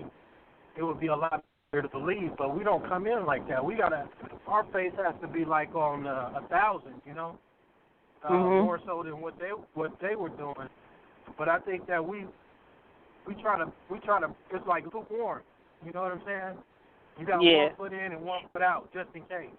So if this ain't really what's going on, then I already got a backup plan. When you can't really have the backup plan, you just gotta go full sprint ahead. And I don't think everybody's ready to do that until they really get convicted. Right. Yeah. I wanted to read something to go along with what you were saying. This Psalms 51 says, verse 15, I'm going to start at verse 15. O Yahweh, open my lips, and that my mouth declare your praise, for you do not desire sacrifice, so I will give it. You do not delight in ascending or burnt offering. Sacrifice of Elohim are a broken spirit, a heart broken and crushed, O Elohim, those you do not despise. That's what you were saying, being all the way broken to be built back up by the potter, right? If we are the clay, the Most High potter, we're supposed to be willing to be broken so we can be built all the way back up, right? That's what it is to be born again and renewed in your mind, right? And that's your thing. Yeah. Yep, exactly. Man, it's intriguing that you brought up trying to bring the ways of the world into this walk. And Most High says, don't be of the world, just be in the world. So Can you give me some examples of what you see, like what we're trying to bring from the world into this walk? I know some things are okay. Some things are okay to do. Like, for example, if you take an alcoholic beverage, I know people say coming to the spark and be like, oh, well, we're not supposed to drink alcohol, but you see, people exchange tithes for alcohol or alcoholic beverage, shakar, in Deuteronomy 14, right? And they'll be like, okay, well, we're not supposed to drink alcohol. But then, you can drink alcohol, it's just not to excess. You have to have some sort of self-control, right? But what other things do you see that we're bringing over from the world that don't belong? Like one major thing I see is like the clique type of mentality. It's like you start siding with other people that think the same way you do, whether it's righteous or not. You know what I'm saying? Like following the multitude. The Bible says don't follow the multitude to do evil, right? Right. And I'm not really talking about like you trying to murder somebody or you plotting to kill somebody. But if you sitting there plotting to destroy somebody, like if you know the truth, and then like say one of your close friends or one of your good buddies is going against somebody, but they wrong, most of the time people won't even say nothing. They'll just side with their buddies, Yeah. And they'll just keep going along. So the clique mentality, and then they'll gang up on people. You know what I'm saying? And it's like how. You can't really gang up on somebody because I'm a peeper, right? So I peep everything. I like to observe. I like to people watch. I like to just do a lot of observing, right? So, like when I get around people, I talk a little bit, but I don't really talk much. I like to hear what other people got to say. But when what I see is like they'll gang up on people. You know what I'm saying? And if a person is really sincere, and you ganging up on them, and they might even be wrong, but you ganging up on them and you talking bad about them and stuff like that, you talking down to them, then you might crush them. They might not even want to be involved no more. They might just be like, oh, this is what this is about. I'm out of here. Yeah. But the main thing that I see though is the clique mentality. And then the street attitude, like you want to quick to somebody, make you bad. You want to, you talk about getting guns, screw your mama and daddy and baby and all. You know what I mean? So and the cold thing about it is a lot of them guys got some pretty good information. I don't agree with everything they say. But a lot of them got some pretty good information, I know how to chew the meat and spit out the bones, Right. So, and then plus I figure like, none of this info is ours. It's always been around. We've just been allowed to tap into it. So, exactly. Nothing offends me. You can say whatever you want to say, but that's your opinion. Everybody got an opinion, and it's okay to have an opinion. But then when you start going into like hood mode, or I don't know what it is, because I guarantee you, like most of the cats that's doing that ain't going to do that, in when they really see each other out on the street. Yeah, when you in person, you ain't gonna do that to everybody. People like that don't last long, But I just think it's like you're trying to mix the world in with the Bible, and the Bible says separate from it. And because it don't mix. The world is fleshly, and the Bible is spiritual, and the spirit and the flesh can't mix with each other. So just mainly the clique mentality and the and the hood gangster mentality. Have we become so assimilated in this world that we can't differentiate the spirit from the flesh? What's supposed to be left in the world or left of the world, as opposed to what we're supposed to do spiritually? I believe so. You go down that rabbit hole, it's hard to get back out of it. And it's like one of the things that I was thinking about, I just forgot it again. I was gonna say it. Oh well, it'll come back to me. But yeah, I do believe so. I believe that we you know, it's hard. Oh, competition, the competition thing, you know. Yeah. Like yeah. when I look at ancient cultures, I don't see no competition going on in those communities. You know, most of them at least. I mean, the higher ups always had competition, but you know, when you involved in there, man, it's like everybody's helping each other out. It ain't really no competition going on. You know, it's like we get that Western mentality of ours is like, I gotta win, I gotta win, I gotta win. Everything I do, I gotta win. Because if you look at everything in this world, it's all about a competition. You know, I gotta get more money. I gotta get, you know, no matter the cost. You know what I'm saying? Like I'll step on so many people, and as long as I get it, then that's okay because I gotta win. You know what I'm saying? Or even the sport. Everybody's all in the sport, and it's a competition type of thing. You know. I was reading this article. It was about this school. They decided to get rid of the valedictorian and the salutatorian, or whatever the second one is. And everybody was up in arms. I was reading the comments. I was like, I made a comment. I was like, you know what? I think that's probably a pretty good idea. You know, because what happens to the kids that ain't the valedictorian or whatnot? You know, what are they going to do? You know what I'm saying? And it's like everybody's so up in arms. Well, you know, oh well, you know, you don't get no awards for coming in second place and all of this stuff. You know, well, everybody don't learn the same at the same capacity. You know, you might. I see this a lot in the community. Is you might get some people that's not really book smart and they can't really convey their thoughts like other people can, but they real sharp. You know what I'm saying? Yeah. Real sharp people. You know, and you kind of gotta listen to them and then catch what they saying, but they're real sharp. You know. Yeah.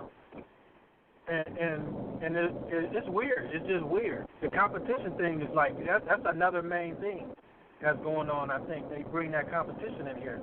And in the Bible, it ain't about competition. It's about building with each other, one body. You know. Right. One body, different functioning parts coming together for one common goal. Right, the shared goal. I'm going to read something to you real quick from Acts 17, and then I'm going to pop over to Proverbs. This goes with the competition thing. Acts 17, verse 22, starting there, it says, and having stood in the midst of Areopagus, that's Mars Hill, right? So having stood there in Mars Hill, the place of debate, Shaul or Paul said, men of Athens, I see that you are very religious in every matter, for passing through and observing the objects of your worship, I even found an altar with this inscription to the unknown mighty one, not knowing then whom you worship. I make him known to you. Right?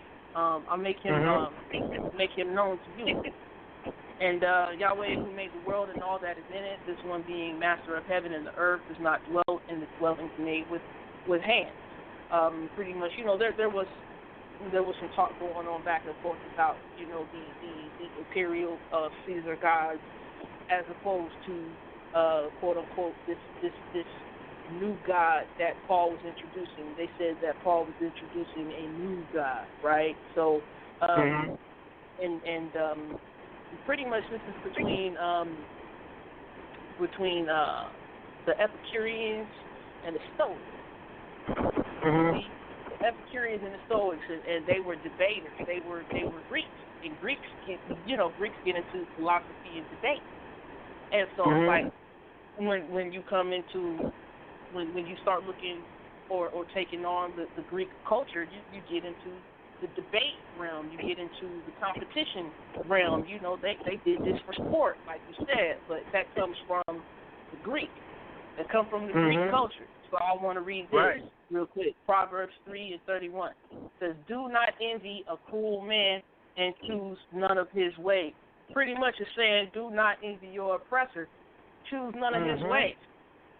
See, I think we're at the point.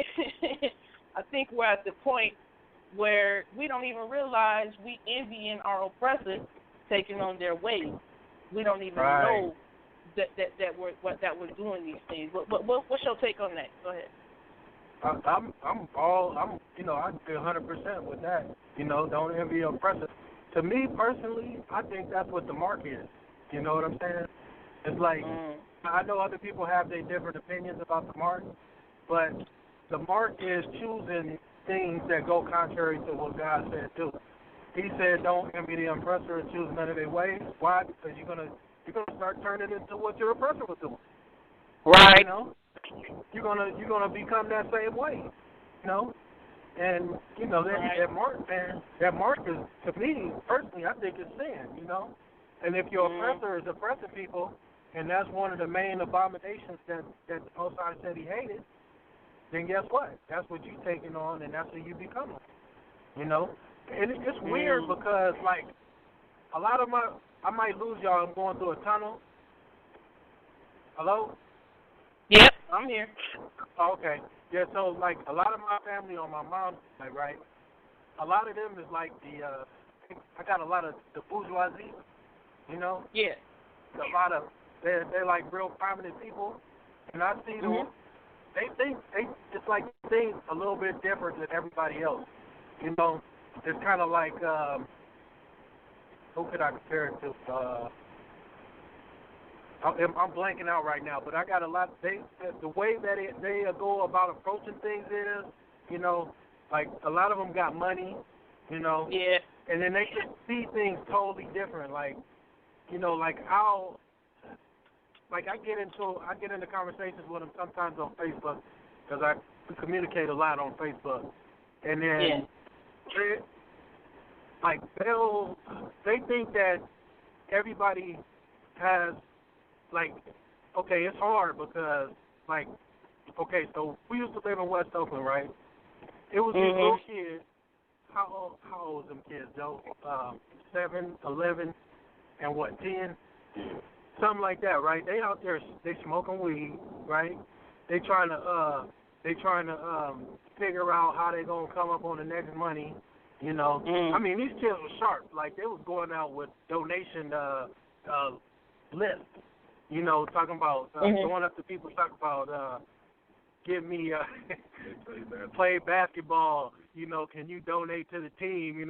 Meanwhile, that money going in their pocket so they can go get them a bag. And blow it somewhere. Tack out.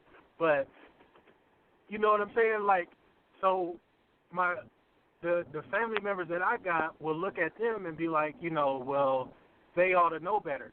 You know what I'm saying? But then it's like you see their mama sitting over there causing all types of problems in the neighborhood, yelling at everybody, talking about how they're going to get somebody to blow their brains out and this and that, calling the kids B words and, don't be no punk, it's just this and that, right? Yeah. So it's like, how can you say that? You know what I'm saying? About these kids. Right. It's like there's a total disconnect there. Because you have taken on that mentality. And the crazy part is, back in the 60s and 70s, most of them was active. You know what I'm saying? In the civil rights movement. In the Black Panther civil rights movement. Okay, yeah. Man, I'm telling you, all of them, right? But now it's like they got a whole different mentality. It's kind of like that movie clip where they show the slave masters. They're like, well, what are we going to do with all these strong leaders? And they're like, well, let's just give them jobs, and then we'll take the heads out of there, and then the body's going to crumble, If you don't got a strong head, guess what? Your whole body's going to be weak, So it's like if you get disconnected, you can't see it. You can't see it. So your whole mission now, right. And I'm not even saying that they have a bad mentality. I'm just saying that they mean well, but it's like the disconnect is so strong to where it's like you're not even thinking rationally. Like these kids ain't got no choices. I mean, how can you do that? Just like it's a like if you come up in an affluent neighborhood, there's a 1% chance that you might get involved in like crime. Yeah, that's a false number, but I'm just throwing it out just to make a point. But if you growing up in that type of environment like them kids is growing up, it's a 1% chance that one of those kids will be successful. You know. You know what I'm saying? Matter of fact, one of the kids that used to come cut the grass, my brother used to have him cut the grass. You know, and they used to give him money. They used to give him free haircuts and stuff. And then what did little Daryl do? He ended up killing somebody, huh? He got killed. Oh, Daryl got killed? Man, it was crazy. You know what I'm saying? Because he was a hothead. You know what I'm saying? But I mean, he was cool when he came around the house. You know, right? Because you know, people showed him love. You know, but then when he goes out in the streets, it's like something totally different. You know, it's the whole mentality change. It's like I gotta be bad. You know. Was he getting more attention when he was being bad? Because you know sometimes people act out just to get that attention. Was he? I mean, not from us. You know. Mhm. He didn't get a lot of attention doing that. He was just trying to. I guess he's just trying to prove a point. You know. Trying to prove. Trying to. Yeah, that's my I ain't question. no Like, punk, what are we you know, trying to don't mess prove? with me. Like, yeah. Like, you what know? are we trying to prove? We up here trying to prove things to people. And their life is probably no better than ours. They probably struggling trying to make it just like we are, you know. And you know, like, well, I know Sheikah's still here. Like, we keep talking about this Torah, the scripture is the best liberation tool for our people. And I'm like, do we want to be liberated? Do we want to be freed by some things? And do we want to just keep holding on to certain things? Like, I think. From the behavior, from what I see, the pattern and the consistency, especially of lately with the conscious community going back and forth with them and the Christian apologists going back and forth with them, I'm seeing that I don't think we want to be liberated from drama. Man. I think we want to pick and choose. But I'm like, you know, this is a tool supposed to liberate us, not physically to set us free, but mentally, spiritually, and emotionally set us free. And we're supposed to be free from anything that's non-beneficial to us. And the drama, soap opera, is non-beneficial. So, like, I don't know, you want to weigh in? I'm like, what? How is this? How is this supposed to be effective in liberating us from the things that do not profit us anything, especially the drama? It's really not. I mean, it's really a distraction, you know. When you take a test, you got 4 answer choices, and there's an obvious distraction, you know, that is not what you're supposed to choose, but you're supposed to already know that. Now, while that distraction, it can be beneficial to others, you know, because when I was first starting, I was listening to Debate Talk for You, and I was like, what is he talking about? What is she talking about? And going back and researching. But, yeah, it's kind of like camp. You know, the big thing about camp is that they post up their most controversial videos of them interacting with people in the street, right? And a lot of people like to camp bang and say things about that. However, I will say camps are the most vocal and visible in the community. And until local congregations and even individuals from our community really start stepping up and become a louder noise then, you know, whatever is going to catch their attention is what's going to bring people in, you know. And so I think that's what we should be working on, becoming a louder, you know, wider net and bringing people in than the negativity. Okay. I see what you're saying. I'm just like, what type of things can we do? Because I think we're, you know, being loud. I think we're being what you call it. We're projecting our voices. You know, we're projecting our voices. We're elevating our voices, and you know, maybe because we don't cuss as much, maybe because we don't name call as much, we're not getting the attention. You know, why? How can, I don't know, how can we, you know, how can we get out there without being negative? You see? I'm talking about specifically, like, in our prospective communities. Like, of course, you know, the worldwide community, you have Debate Talk for You and other platforms where people are being loud and they are spreading good messages. I'm talking about being up front and center and engaging with the community, even if we're just engaging with our own community. Like, there should be sister meetups somewhere, and people say, oh, who are those ladies in the head wrap? You know, how many people are you inviting who are not Israelites are you inviting to Passover? And I asked that question, as you know, like, because our feast, just like the church uses Christmas and Easter to do their productions, it's the pageantry. You know what I'm saying? Our feast are pageantry. Right. Well, our feasts are supposed to be the pageantry. When they see all these people coming in. That's a drama. That's a show. You see, we need a drama. Yeah. We need a show. You see? So no, it's not a show because... okay. Go ahead. No, it's not a show because when everybody would see the Jews go to the in-gathering in Jerusalem, it's just like, oh, there they go. You know, and then I'm sure some people, when they saw them go, and said, where are you going? You know, I want to know what this is about. It's not about showmanship. It's just about doing what you do, you know, and then inviting people to that. If you invite people to that, it's not necessarily a show. I mean, keeping Passover is keeping Passover. You're saying it's an attractive light. That's what you're saying. It's an attractive light. Right. Okay. I see. Yeah, that's what I'm saying. Mm-hmm. Yeah. Okay. Go ahead. Continue. That was me. Yeah, but I did ask how many. I mean, because at my Passover table, my family was the only ones who were Hebrews. You know, like, and everybody else was Christian. You know, and the first time we did it, my mom and sister and them was like, "Oh, we can't wait for Passover next year." Right? Yeah. You know, are they totally sold and bought? No, but they feel like keeping Passover is important. You know, and so, but how would they have gotten that experience if nobody even invited them to come? Yeah. How do they get that experience if nobody even tells them about tabernacles and say, hey, if you can't come for 8 days, come for one? You know, simple as that. And we don't have a lot of that outreach.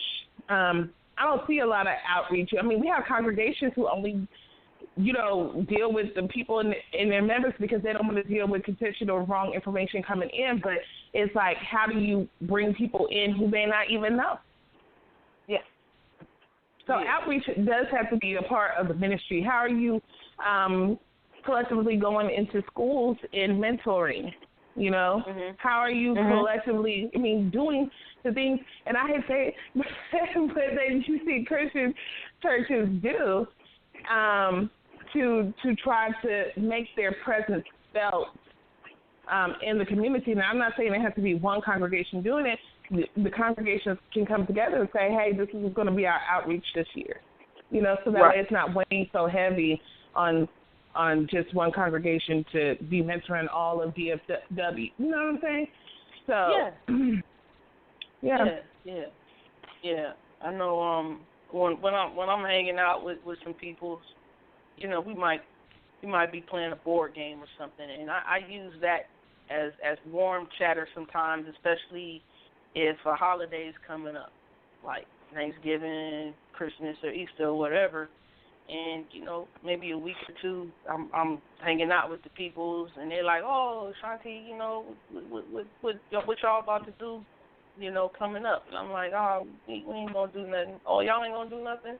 You know, what do y'all do? You know, I'm like, we just be chill. But, and they'll be like, oh, okay, well, no, I mean, like, a holiday. What you do for a holiday? Like, well, we treat it like any other day, but I was like, we got these, you know, we got feast days we observe, you know, and I use that as a conversation to gauge people and get them to understand, you know, because I'm presenting them as a nice, civil, a decent person, right? And they're like, you know, if they see that you're the type of person that you are, they hear that you're involved in something other than what they do, they'll think it's okay, and they'll give it a shot, like you're saying. be there for Pesach, come through on Shavuot, come through for Yom Teruah, Yom Kippur maybe even, but definitely Sukkot, right? If you tell them like, hey, Feast of Tabernacles, I know a lot of people compare it to camping. It's pretty much you're with your family in the Most High. You have this intimate setting where you're there and you're being one with the Father, waiting to have the Father dwell with you. You're practicing, and so pretty much a lot of people compare it to camping. You're like, oh, okay, well, some people go out in the tent and they bring their food. They have all these recreational activities to be a part of, to tell the story of why we celebrate it. People get engaged that way, and that's exciting. That's exciting for people because people like camping, right? a lot of us like camping, and if people are open to do something similar to that, then they'll be up for it. I just think it's a different way. Like you said, we can go ahead. One group, I don't know who it is. I can't remember, but they do like unity. I don't know if it's unity camps or like Hebrew unity and the community or whatever, and like even having that, will make people say, "What are they doing?" And you just have fellowship, simple things that we do already. But let's try to be out in the community. Let's try to, include others who may not know, because a lot of people just don't know. Yeah. Right. Right. Anything you want to add, Brother Vinny? You still on? Yeah, I'm still here. Yep. I agree with the sister, man. I got to get better at that, inviting people to do things, I got to get better at that. There's a lot of things I got to get better at. I'm such an introvert, man. But I got to get better at a lot of stuff. But maybe like having festivals and stuff. Inviting people to the festivals and so that people can learn about them. Right. I know your situation is a little different, Brother Vinny, because like you said, there's not too many people around you who are in this walk, who are respectable, decent, and have some integrity and have some dignity, have some class, right? You got more so camps around you,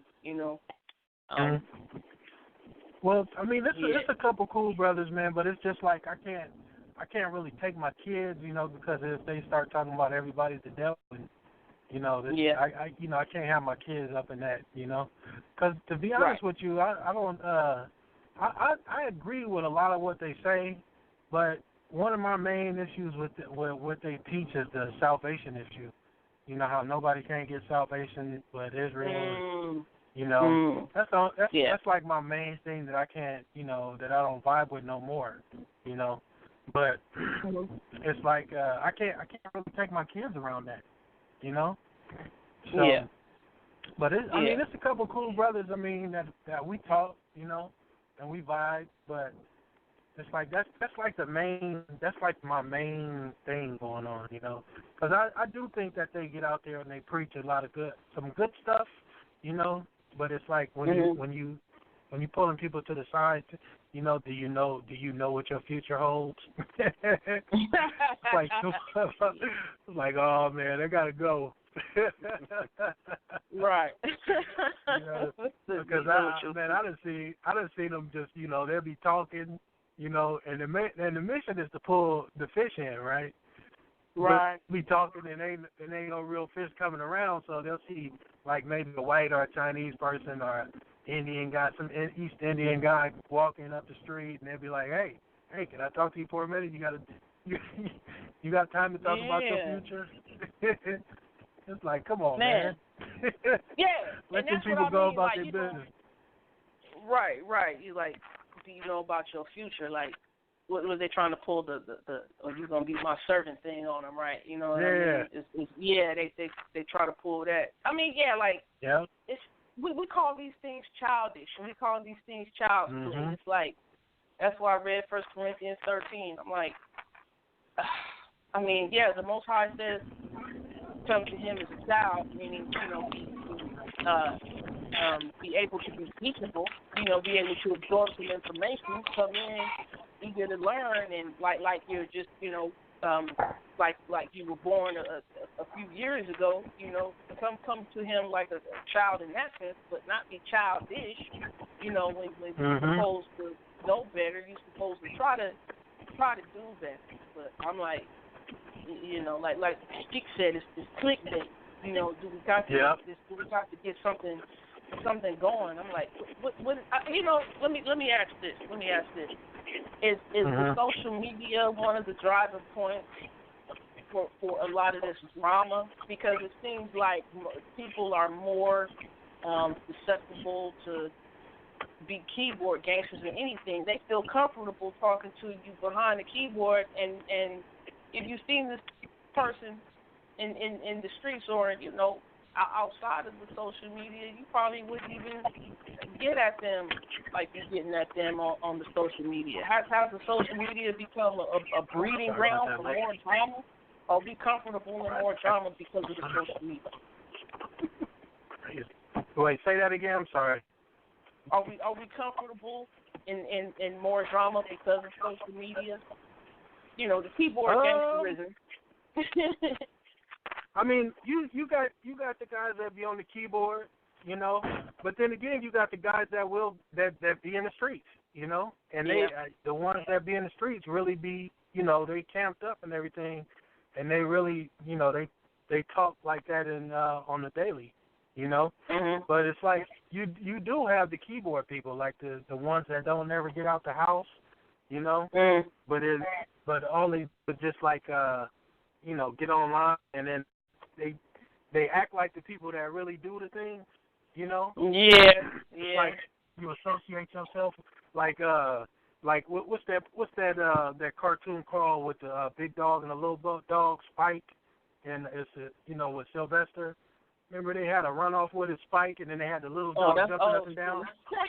Yeah. Hey, Spike, are we gonna do this today? Shut up, bow, right? So it's kind of the same thing, It's like they link up with these other guys that do that type of stuff, and then I guess it kind of gives them the courage or whatever, or you start taking on who you link up with, you guys start acting the same, But it's just weird, It's weird because the things that you see in the world, you also see in the community, Right. So I think that's one of the main things is just we just try to bring in the world into the faith. Right. And they don't mix. It's like oil and water, So, I mean, in a sense, yeah. But, everybody's not really a keyboard warrior, so to speak, But it's like, because they really be out there. Them dudes really be out there, and they get out there a lot, but they just love debate. So they'll entertain the debates, And then it's like B.A. say, I don't really have a problem with the debates, but if it's not done for edification purposes, then what point is it for it, Like the sister said earlier, if I'm not being edified, then why am I even wasting my time here, Right. Because, right. Yeah, so, it's just, I don't know, it's weird. It's kind of weird to me, And it is. I don't know. I guess I ain't really figured it all out yet. May never will. But right. But I think the best thing that we could do is just be the examples. You know what I'm saying? When we engage people, engage them the way that we would like to hear them talk to us. And then if they start coming at you crazy, then just cut it short. Because nobody wants to be dragged into that. Right. So. Because, like I said, man, it's a lot of them that's real sharp. It's a lot of them that's real good teachers, But some of the things that they teach is, like, real skeptical, real iffy, But it's a lot of them guys that's really good teachers. You know, like they know how to command the audience. They know how to talk to people. You know what I'm saying? But then again, at the same time, it's those guys out there that's not really good, and they're just kind of like bullies almost. You know, whether on the keyboard or whether in the streets or whatever, and it shows. You know, like everybody ain't meant to teach. You know, you might be a part of the body, but you know, everybody can't be at the big toe. You know, right? Only two big toes. Right. But yeah, so. I mean, I agree with both of y'all, you know, and I agree with what you just said. But I just think that I don't know. That's a hard question. Come back to me. I'm gonna think about it. All right. Before I do, I want to say the number again. This is called As the Torah Turns, Drama in Israel as the Torah Turns. 319-527-6239. Again, 319-527-6239. Press 1 to talk because we're going to wrap it up in a bit. You know, it's getting late in the evening for a few of us. And I didn't want to keep this too long. You know, I just wanted to have a nice general conversation with a few people. We can reason amongst one another. Well, you know what, Brother Vinny? Because I asked Sister Speak, and I'll ask you. Have you caught wind of, you know, us re-engaging and opening the door back up for the Christian apologists and also the conscious community? You know, because I don't know if you noticed, for a while it was quiet, and I think some people just got quote unquote bored, and so they opened up the door again to go. To go, you know, have these, you know, sit down with the conscious community and have these dialogues with Christian apologists. You know, have you caught wind of that? And if so, what's your take on that? I kind of have a little bit, you know. To be honest, though, man, they pull a lot of them people up out of there, you know. I know that some Israelites, you know, lose their faith and then they just go over to the conscious community or whatnot. But it's a lot of people that get pulled out of there, you know. And it's a lot of people who get pulled out of where? Out of like the conscious community or the apologist area, you know, just through dialogue. You know, you get the right person, dialogue. Like I tell you who I think is a real good dialoguer, real patient, you know. Is Mac Thomas I don't agree with everything he says, but that dude is a real patient guy, you know. And he's very well studied in the Bible, and he knows what he knows, you know. And not to say that I agree with everything, but he definitely knows what he teaches. You know what I'm saying? But he's real patient, you know. He's a real patient brother. He's good. Zadok, brother Zadok is a real patient brother, you know. So when they go and engage people, it's like, and you know, Brother Zadok is around the Christian apologist 24/7, you know, especially with the music, you know. But I mean, he's a real good teacher, you know, and he's very patient, you know, and just like Brother Judah he doesn't really interact like that all that much, but he's a real good teacher, you know. And it's a few other guys that's really good teachers, you know. And they're very patient. So whenever they go into the setting, they can pull people out of there, you know, just through the dialogue and just through telling, you know, basically showing being Christ-like, so to speak. You know what I mean? Yeah. Like very patient, you know. So people react to that, you know. But there's also like some other guys who just go in there and then they just want to argue. You know, they do it for the vainglory, you know, like earlier what you were saying. So I don't think that helps because then you start, you know, coming at each other all, you know, like, well, your belief sucks because of this. Well, then yours does because then it becomes just like a competition. You know what I'm saying? Right. Yeah. And then, you know, ain't nobody really being edified then. But I think as long as there's some edification going on, and people are dialoguing, and they're, I think it's okay. I don't see a big problem with it. I actually like it because I learn a lot.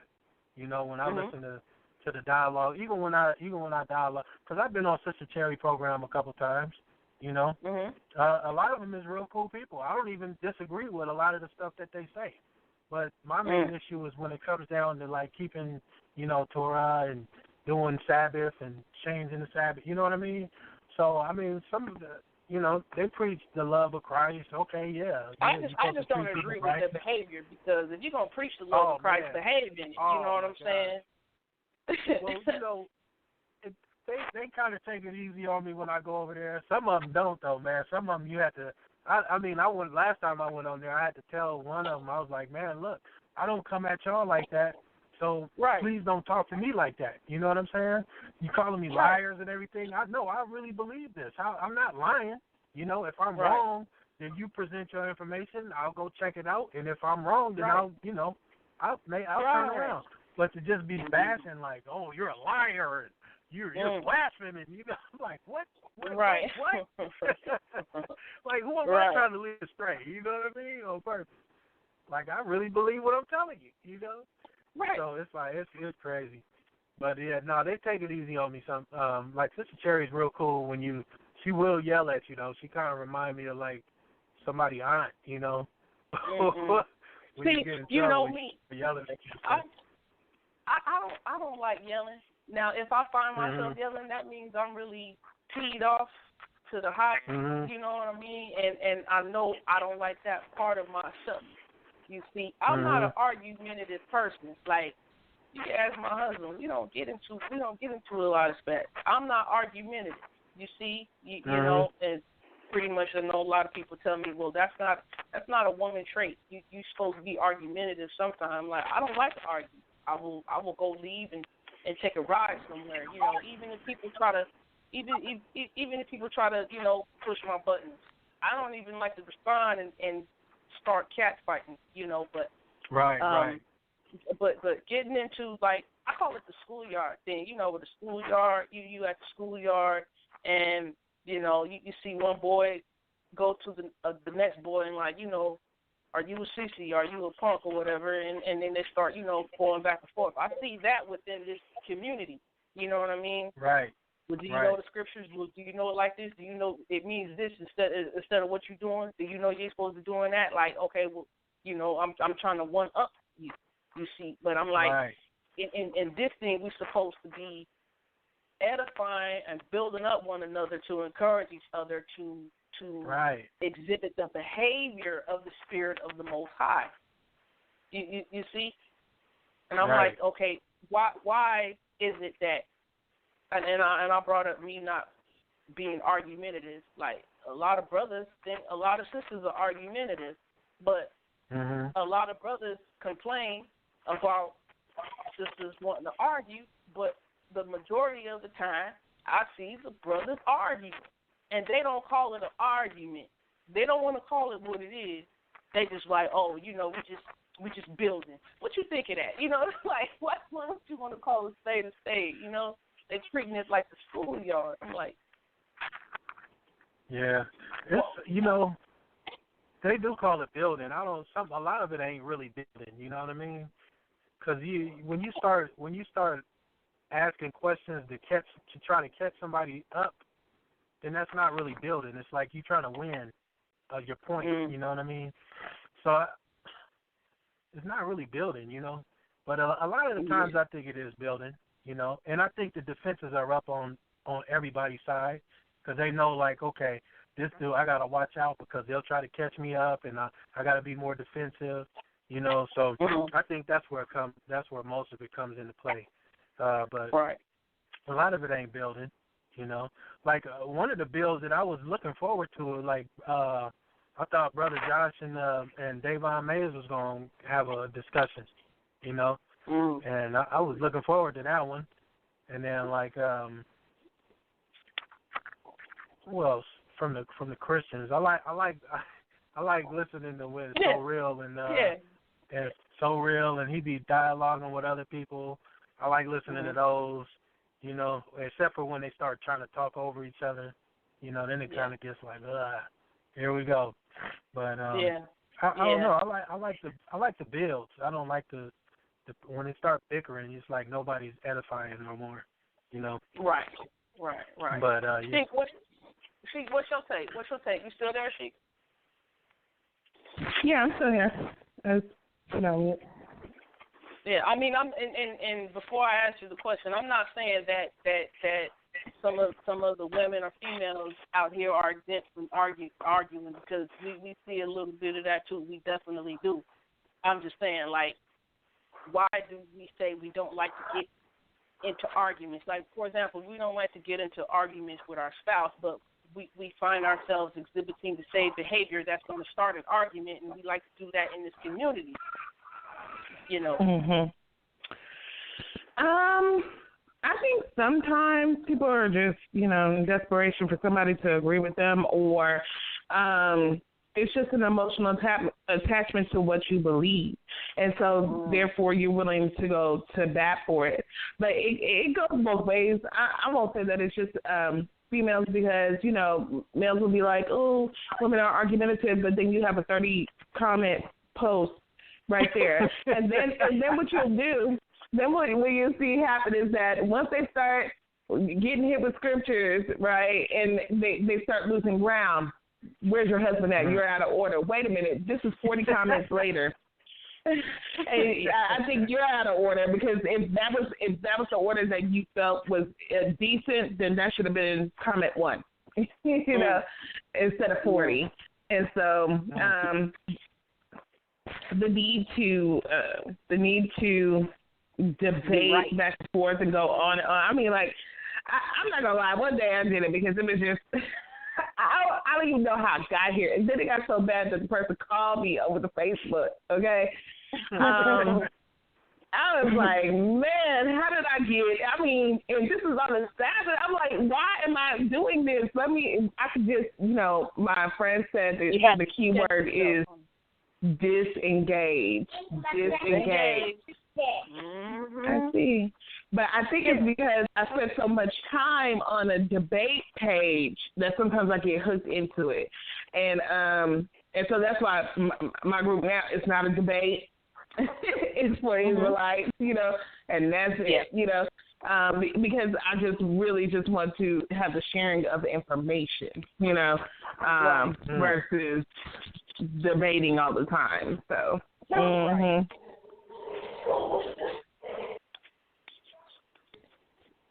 Come here.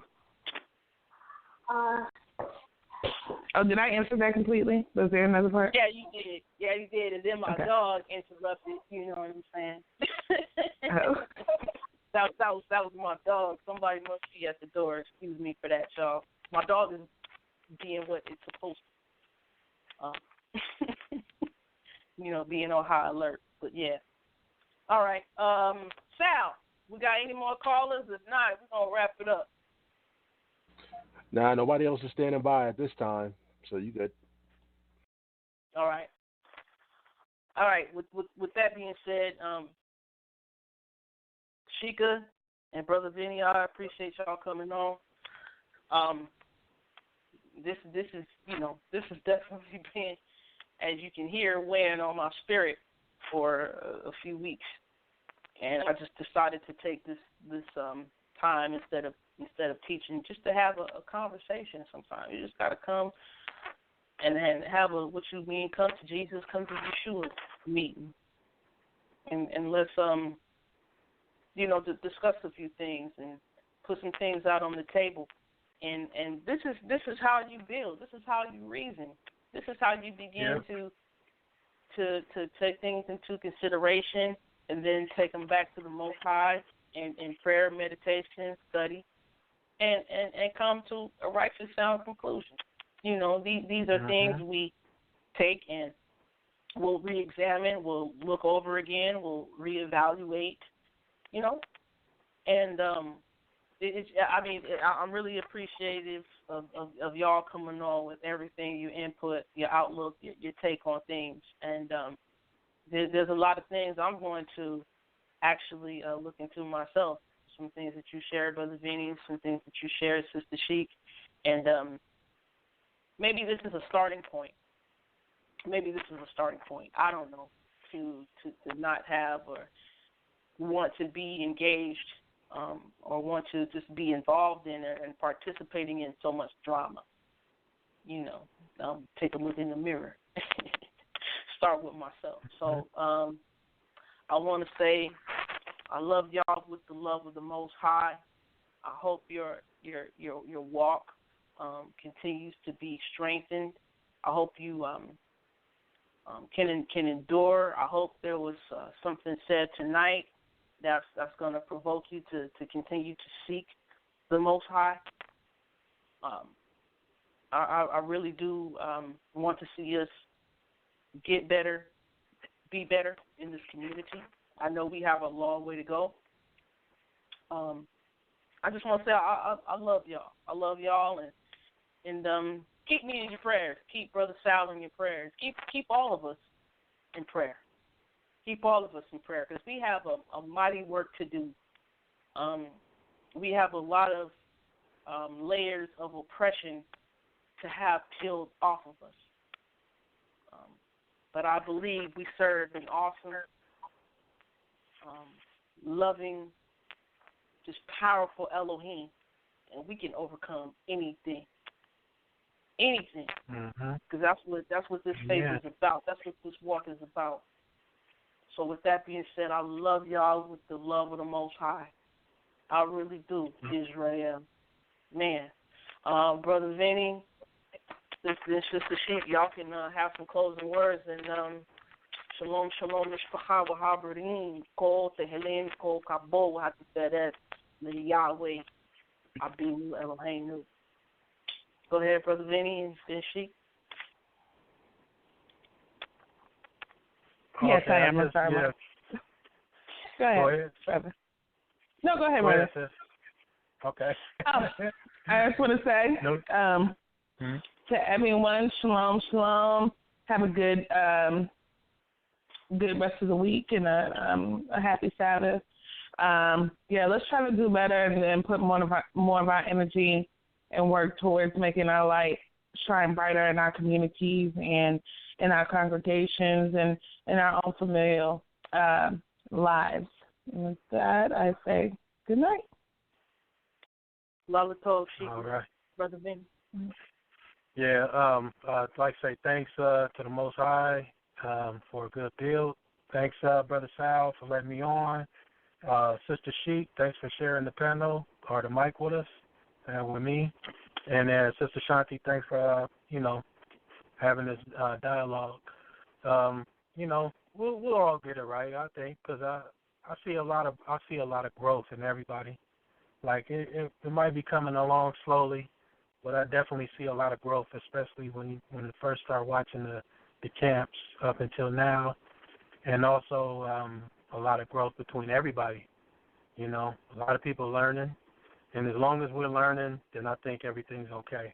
The minute it stops learning, then that's when the drama starts kicking in, and everything just gets out of whack. And prayerfully, we can, if it be in the Most High's will, He'll straighten it out for us. And with that, shalom. Shalom, hallelujah. The second quarter. Sal, you there? I'm here. I am here. All right, you want to have any last words, Sal, yourself, Nah, just tune in tomorrow, tune in Friday, keep a lock on the Debate Talk for you. Right on. Y'all have a good night. Lala Tov. Thank you again, Sal, for this platform.